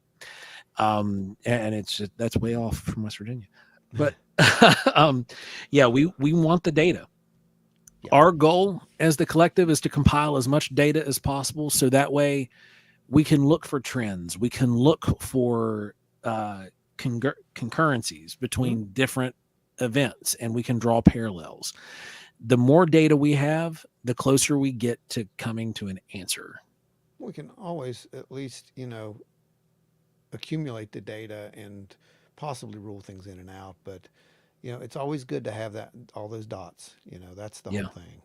I mean, you just never know when one dot's going to lead to the next. And Adam said Wild and Weird is worldwide. We actually we have that name, Wild and Weird Worldwide, as a hashtag that we share and have been sharing since, I think, 2018, when we first started working with people across the pond. It's actually in our it's in our videos. Yeah, it is. And the little radio, that's what it has up here on top when there's a little or right here, sorry, right here. This will say Wild and Weird Worldwide sometimes if you watch it, and it flashes. But yeah, we do believe that at this point that the data does show that something is going on. And yeah, you guys, you are part of the collective. You just, that's the whole thing. You provide the data. Every little bit of data helps at this point. And if we're not going to do it, no one else is. That's just a fact. And by that, I don't mean Wild and Weird West Virginia or whoever's whatever. I'm talking about we as in the people. We as in a community. We as in the people who care. If we don't do it, if we don't act like we care, no one's going to. Yeah, exactly. And, the fact that we take these reports from all over, I get where people think that we're just focused on West Virginia, but we do take reports from all over. Everything's important. Every ounce of data that we can collect is invaluable to us. Oh, every bit of it. Every person is completely invaluable to us at this point because what you experienced elsewhere across the country, across the ocean, could give validation to somebody else who feels like they're standing alone in a room. Yep. And we're able to make those connections. Oh, 100%. I think that's the best way to put that too, because a lot of people do. They think that, I'm alone, Yeah. It's just like we heard there a little bit ago. Well, who's going to believe me? Hey, got news for you. We do. And there's another thing about that too. When we go out and do our, a lot of people who've seen us know this, but when we go out and do our presentations, we'll do our lectures and whatnot, our number one thing is not to present something to make you believe anything. Yeah. It's data to make you start to think and draw your own conclusions and see where it may lead you. We provide the groundwork. We provide a blueprint for you. Yes. Like, it's probably not Smurfs. You know what I mean? That's right. what I'm trying to say. When we look at the data, it could be, okay, that could be like little people. Okay. Oh, well, okay. So there's actually evidence of this in the past. See, that's what I mean. So we'll actually go back and look at the data points, ancient legends, et cetera, that kind of start labeling out these things. And you run from there however you like. But we're not in the business of making anyone believe anything. It's simply a matter of drawing the data, putting it all together, and letting the community kind of look at it and say, Now, when we say things like, I think, or whatever, that's us. When we speculate, that's a whole different story. The whole speculation that we did about pretty much where we're headed at this point, that was speculation. But now that speculation apparently it was all based on data, but now it's kind of proven to be true. Yeah. And that doesn't happen all the time, but it kind of does with the UAP thing. It is what it is. I don't know how to tell you that. And it's really odd being on the bleeding edge of this. Oh, absolutely. Because that's important. We have been since this started.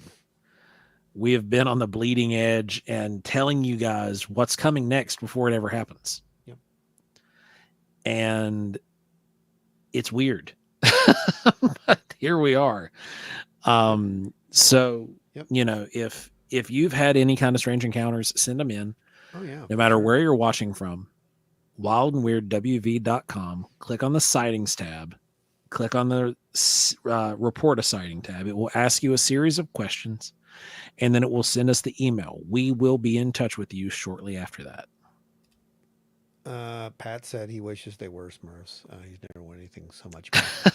Pat, so the next time we go out in the woods, we're going to try a manifestation experiment. It's the paranormal workshop. You We're going to think- get invaded yep. by Smurfs. Yep. You think about Smurfs, and we're going to see if we can manifest Smurfs. There we go. We're going to see if this thing can actually read our minds and our thoughts and project the way that, it wants us to see it. Beth says, that's why I love being a part of this. It's more data than speculation, and that's honestly how all things should be, especially in this field. That's exactly right. One would think it would be that way. But apparently there are those who think that, no, we're wasting our time. Finding the Trackway says, pretty much my mission statement, to collect data points until there's enough that the points make a line towards discovery. There you go. That's exactly right. That's exactly how you do it. What part of the country are they in? Yeah, we're finding the Trackway. Where are you coming at? from? Where you hail from?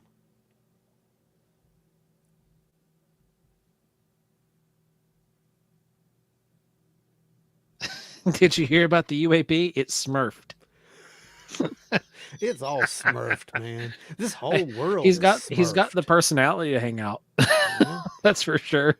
I think you fit right in. I think Yep. we got us a regular. As long as we can pick in like a one regular a week, man, I'm happy. That's awesome. Have you ever gotten any fairy related sightings? Seriously, I'm Seriously, interested. yes. And the answer is yes. Seriously, yes. Yes, we have. And Brandy, we're kind of cutting in here into the second hour. If you do want to message us or look back to the fairy episode, but you can just message us and we can talk about that for sure, because it's I think two or three reports that we've gotten, but the most recent one was just from a couple weeks ago. There's a couple of reports where people think that that's what they're seeing. I mean, I'm not going to say. I don't know what it is. It said, I'm Glenn's friend. Finding the Trackway. Okay, I got you. I was the guy at Hawking Hills. I know who you are. Okay. Well, you fit right in. Yep. Absolutely. And Beth says, I wish Wineberry had a point to point. We're working on it. We're working on it.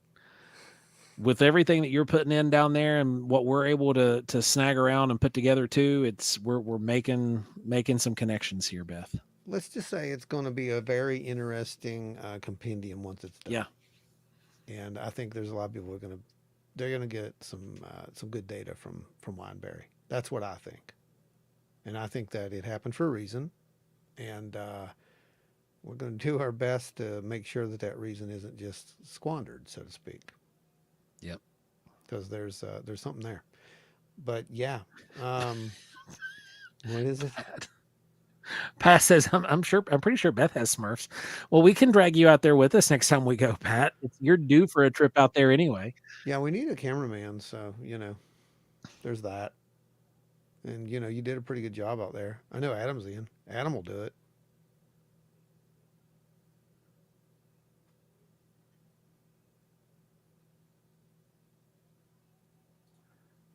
She says, thank you. Oh, wow. Now I have some weird things on my property, but nothing serious enough to report. Okay.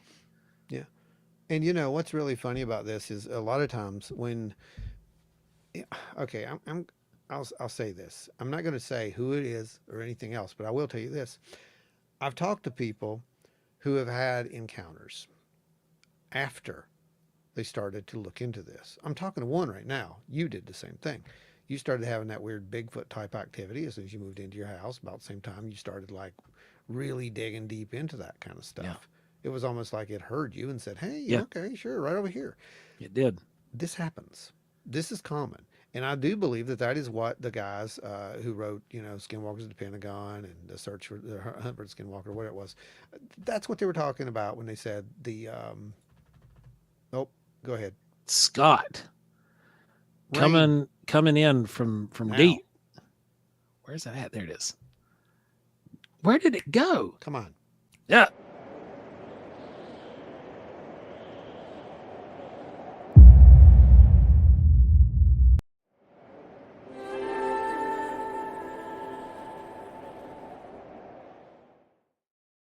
Scott says, I'll be the cameraman, the bait, whatever. There you go. Scott, you got to come up sometime Um, when you have enough time off.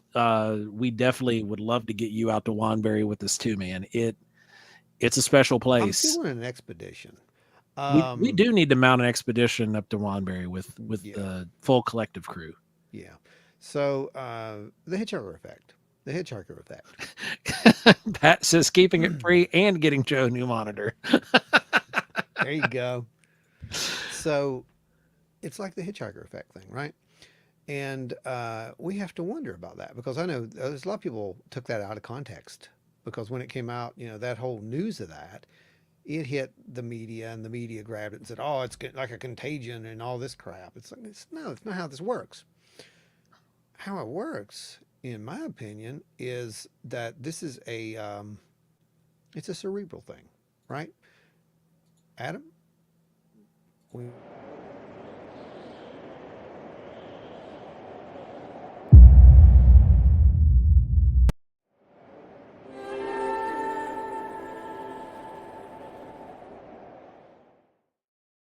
we need a 3 cameraman crew. Dude, we're Are you putting guys together the expedition. funding? I think It's you're being funding the organized right expedition. now.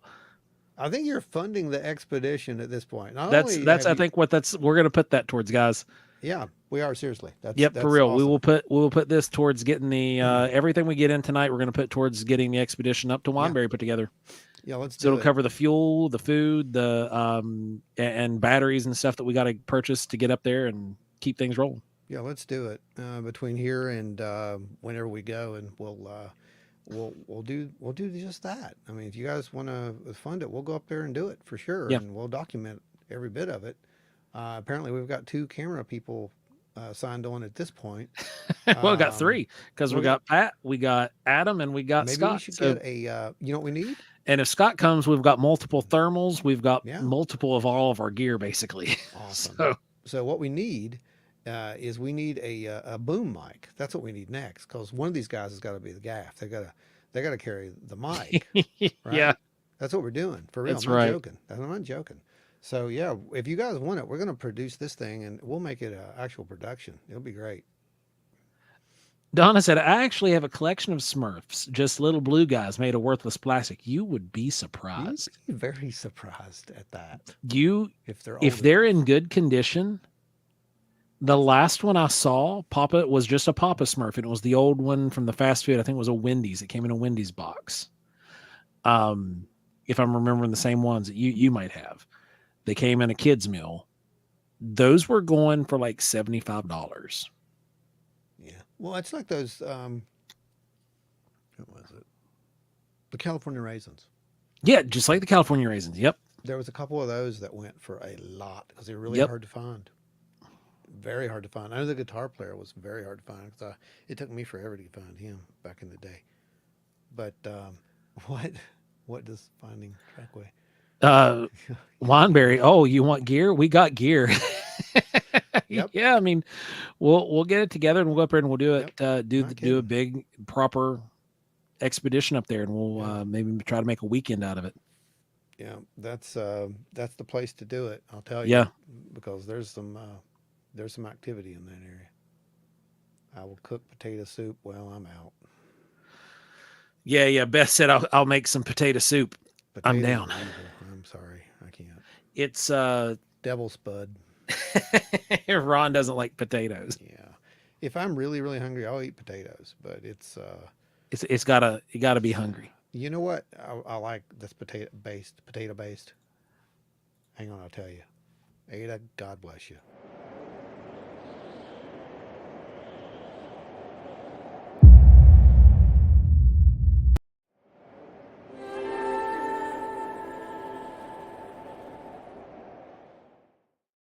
I'll tell you this. Next week, y'all gonna be in for a surprise. We got a new unlock for you over there, and you're gonna love it, man. You're gonna love it. Thank you, Ada. We love you. Thank you. Yes, absolutely. Potatoes.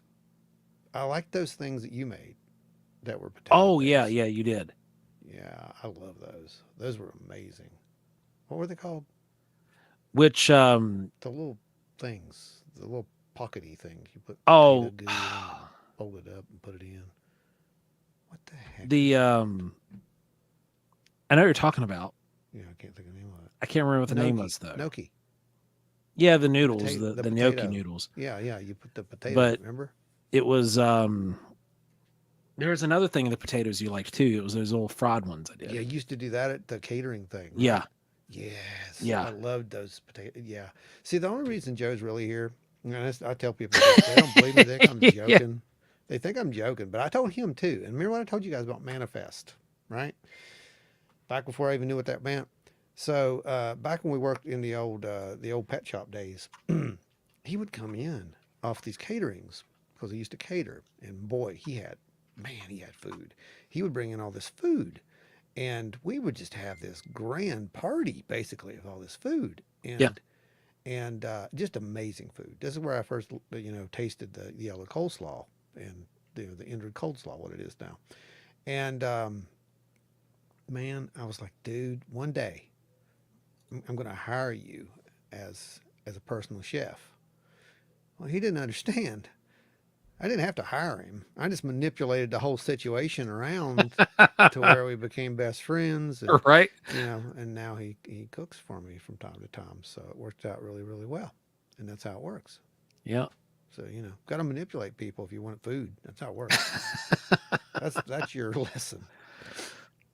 Finding the Trackway says, I can't say I've been to Wineberry, but there's some intriguing stuff in West Virginia. That there is. There definitely is. But yeah, Wineberry. And then Pat says, last time I went in the woods with you all, something threw a rock at me. It did. It really did. He's not lying. Yeah. Yeah, go watch that. It's fun because I don't think it could have happened to a better person. Yeah. I mean, it's the fact that we had a group of people that just made it better. I just wish the camera was running the minute that thing came hurtling through. That's all I wish. Beth says, I grew up in Wineberry. I fit wild and weird perfectly. The stuff here is almost as strange as I. It really is strange up there. There's no getting by that. It's a weird place, but it's also awesome. And like I said, we want to get in there and we'll document some more of this stuff. There is Wineberry Part 2. I've got the footage for it right now. Yeah, it's just the time. And now the time has started. We've got some time opening because we don't have appearances between now and May. OBC, I believe, is our first show of the year. Yeah. So that's already in pre-production at this point. Yep. There's a couple other projects that are in pre-production, but that's the primary one that I'll be focusing on, and you'll get to see Wineberry Part 2 pretty much right after probably the first of the year or a little after. But that's coming out. So yeah, I guess we're gonna go up there and we're gonna do Part 3 now. So yeah. I don't know, but yeah, that place. Well, it'd be Part 3 and 4 and 5, and we'll just turn it into a series. Chop it up, make a series. I mean, that's the best way to do it. Is go up there and shoot it all. But yeah, my hope would be at some point we could get some remote sensors in there, and some kind of a way to actually monitor that stuff. Yep. Like I'm not kidding. When you were saying there last night on the Small Town Monsters thing, it's like our little version of Skinwalker Ranch. It really is. It is. Because it's not just Bigfoot-like activity that goes on there. There's other weird stuff. There's orbs, UAPs, apparition-type looking things going on. It's insane up there. Is that Clower? Did Clower? Look at this. Hey, Jen. What's up? How's our little toothy alien baby doing? Regarding the hitchhiker effect, isn't that on par with Nietzsche's quote, if you stare into the abyss stares back at you? Yeah, it is. Yeah, it's quantum. This is all quantum related in some way, in my opinion. Pat says Ernest T. Bass is hiding in the woods of Canola State Forest, throwing rocks at people. Is that all you got? Is that the best you can do? You skeptic. Beth says it's a love-hate investigating here. It's quickly draining, but you feel lethargic quickly. Fun, but you feel lethargic quickly. So Tommy said, I had a Bigfoot block my hunting trail a couple of days ago, broke limbs over and pulled down huge vines over the trail. I back out of the area slowly. Yeah. You don't want to hang around when they're doing things like that. If that's what's going on, you definitely want to get out. It's just like we did when the rock was thrown. It's like we didn't hang around. We're like, okay, we got our data. Let's mosey on down. Tell everybody else. The star jelly baby, our little star alien is doing great. Good. Yeah, for you, the guys who missed it, at the last show there at CryptidCon, Joe unveiled star babies, and they're the star jelly babies. Yeah. And if you don't know what that means, I'm not going to explain it to you. You can just go back and watch one of those episodes and be horrified. But what they did is they turned out to be these awesome little one-off sculpts, and Yep. they were awesome. I mean, they were freaking cool. And what'd you make? Like 3 or 4 of them? There were 3. 3 of them. I've got a 4th one here. It's just not been baked. Yeah. So these things are just amazing little one-off creations. And you were selling for what? Like 35. 35, 35, $40, something like that. And they're one of a kinds. But the paint on them was just amazing. And they look like these little, I don't know how to even explain them to you. It's kind of totally alien, but not. Yeah. It was, we had the whole star jelly, star baby, and all that stuff conversation with Ashley. And the idea just came to life. Yeah. And I wanted to make these little like precious moments, but aliens. Which is exactly what they turned out to be. And they're true alien. They're not just, little gray things. They're alien, like an alien life form. Little slimy looking things, big buggy eyes and tentacles. Just absolutely awesome. Just great. I loved them. I thought they were wonderful. She was talking about the the Smurfs. Yeah, the Smurfs. Well, this has been a Smurfy episode. Pat says cursed is the word, Ron, for the star jelly babies. I agree. And we sold quite a bit of star jelly as well. We did. Star jelly's awesome, by the way. That, to me, wow, that was a really cool little project. And that was y'all's fault too. Yeah, you guys did that. Thanks. You prompted the star jelly jars and the star jelly slime and the star jelly babies. All of those were your all's fault. Yeah, see, you all did it. The whole collective did that. We all manifested the whole thing. See how that works? Isn't it amazing? How are we looking on comments over there, Ron? Oh boy, because it's been nonstop from what I've been seeing. It's an ocean. 535. Nice. Yes, that is very nice. That's above normal average. So yeah. Yeah. I mean, the record stands at like 750 or 750. Yeah. Insane. I don't even know what was going on that night. Star jelly of the Musk Star Club. jelly. Okay. Let's do it. Oh man. I'm down. You down? Let's do it. We're doing it. I got an idea. Thanks. That's funny. Lana, you're getting credit for this. Y'all, you guys remember the with the Garbage Pail Kids, right? Oh no. Oh yes. Yes. A mystery box. Just wait. It's coming. Stop it, Adam. Stop it, Adam. Adam's trying to blow up the comments over there. Stop it, Adam. You can't do it. You guys are awesome. It has been an absolute blast of a show tonight, guys.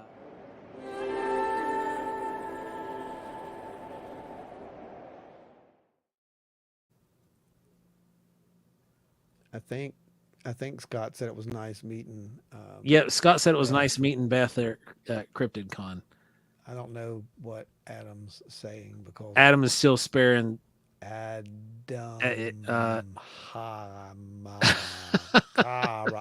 trying to make me say some weird word. Yeah, he is. He's trying to creature. He's trying to trick you. I'm not going to do that. I see what you're up to. So, coming up, I think I really don't remember if it's next week or it's the week after. It's either next week or the week after. We have Reverend Michael J.S. Carter, who will be joining us on the podcast. And we are going to be talking about, is it podcast? Yeah, it's podcast. We're going to be talking about a very interesting topic that has been, what you guys been crying for it. So we're going to do it. And it probably ain't going to be what you want to hear, but we're going to do it. Milton Pope, thanks for joining. Even though you're catching us here at the tail end, just go back and rewatch and drop a comment in the comments because none of the comments that are here actually stay active when it posts up in YouTube. So you guys who are here, jump over on the actual video when it comes up and start commenting away. Just, whatever you want to put on there is fine. Yeah, they don't count. So after the video actually goes up, go in the comments and tell us how much you liked it or if we're crazy or whatever you want to say. I don't really care. So I've been thinking, Ron, you know Yeah, how we've been talking about doing a late show? yeah. You want to do it for We Christmas? can do it on the solstice, Oh, solstice. the longest day of Let's the do year, it. or the longest night rather of the It's the year. longest night of the year. Let's do it. We can do it on the longest night. That'd be sweet. Maybe we'll summon some demons. Wait, no, we won't do that. Just kidding. Messing with Oh you guys. man, We don't do that stuff. guys, you all are all awesome. We love each and every one of you guys, all of our super chatters out there that keep this show moving and keep the expeditions going and the workshops rolling out. Did we get any Remember, new people tonight? Did we get any what is new? it? No, not on the donors list. I don't Okay. think. Just want to make sure I don't have to add So somebody. Adam Good, Teresa's Haunted History of the Tri-State, Dewey Edwards, Spooky Appalachia, Larry Hose, Guitar Chains Craig, Travis Rednick, Jeffrey Steele, Russ Bailey. Haven't seen Russ Bailey in a minute. We're gonna have to give him a shout. Chris Yeah, I gotta Coots, find him. Ada Cox, Nancy White, Scott Holbrook, Bigfoot Littlefoot, Tommy Swigger, Terry Summerfield, and Sarah Ramsey. You guys are all awesome. You're what keeping this show free and keeping us from doing all the extra bonus add-on stuff to where people have to pay to come and view stuff. What's amazing because I mean, you and me both know we have downtime, and Yeah. during downtime we're not on the road. We're not making money. That's just Yep. that was bleeding us out between shows. You guys are just freaking phenomenal. You have no idea. Yep. And don't think you're not going to get repaid. You are. I mean, you may not like how you get repaid, but you're going to get repaid. I promise. You'll get some cool stuff, and the cool stuff is on the way to those people who did buy some Star Jelly babies in a jar or whatever they are, necklaces. Those will be heading your way, like I said, in the next couple of days. Can't wait till you get them because they're really freaking cool. And I'm working on another batch, so I'll get those out. And maybe we'll have a little sale on here or something, maybe in a couple weeks, and see if you guys want to pick you up one of those. So we'll see how it goes. Well, guys, we thank you all very much. This is the highlight of our week. And, during these time off that we've got now, we're going to be able to get out in the woods. We're going to be able to get out into areas and conduct research. And you all are funding that too. You're keeping the radio show going, and you're keeping us to the point where we can get out there and do stuff and not digging into our own back pocket. And that, we can't tell you how thankful we are for you guys. You're all awesome. Remember, if you've had any sighting that you want to report, any kind of strange encounter, doesn't matter where you're from, go to wildandweirdwv.com, click on the sightings tab, answer the few questions, send in your report. We'll be in touch with you. And if you're in an area that needs to be investigated and it's outside of our range, we will contact an investigator in your area that will be boots on the ground that you can trust to come out and do their due diligence. If you want to keep supporting Wild and Weird Radio, share away. Share. Tell your friends, tell your family. Quit bringing up politics at the dinner table. Bring up Wild and Weird Radio, and let's all get weird together. Yes, that's what it's all about. The world needs weird. That's just a fact. I mean, we have too many crazy people as it is that are trying to just ruin it for everyone. Let's make it a little weird and fun. Yep.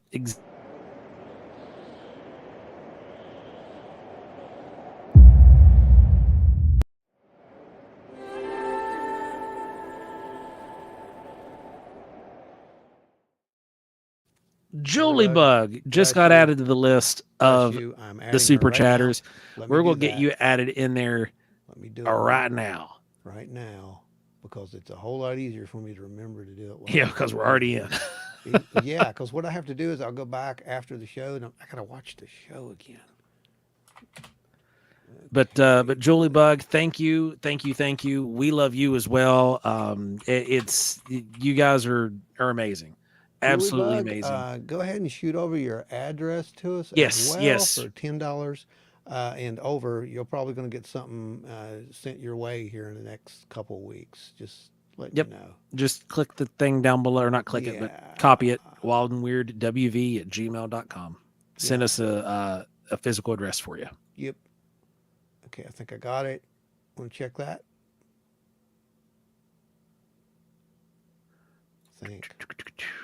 All right, let's see. Let's see. There's a new one. So you're rolling here. We're scrolling. We're rolling. We're rolling, scrolling. rolling. We're scrolling Man, it's at the getting speed longer, of smell. Can you believe that? Oh shoot, we're almost at 6. We are 597. Oh man, you guys are so close to 600. I told you it was going to be a good episode. Yeah. But you guys, we thank you guys so much. You know, you guys are all like family to us. And Ada asked if older reports were okay. Absolutely. Sure. They're all part of the data set. And hey, look, there's Julie Bug. Julie Bug, you're in the mix. Get saved. You're in there. You're in there. Thank you guys. Thank you guys. Well, Adam put us over the 600 mark. He's spamming over there. Oh man, guys, y'all are awesome. It has been a great show tonight. Again, jump over on the comments. Tell them what you think. Yes. Tell us what you think about the government hearings while you're over there on that side. Drop your comments there. It's a good place to leave some of them because trust me, there's a whole lot that's going on. We're going to stay on top of it. Don't worry. We will be staying on top of this. Yep. We'll also have updates on the Tommy incident over there with the weird creature thing, whatever that is. Yeah.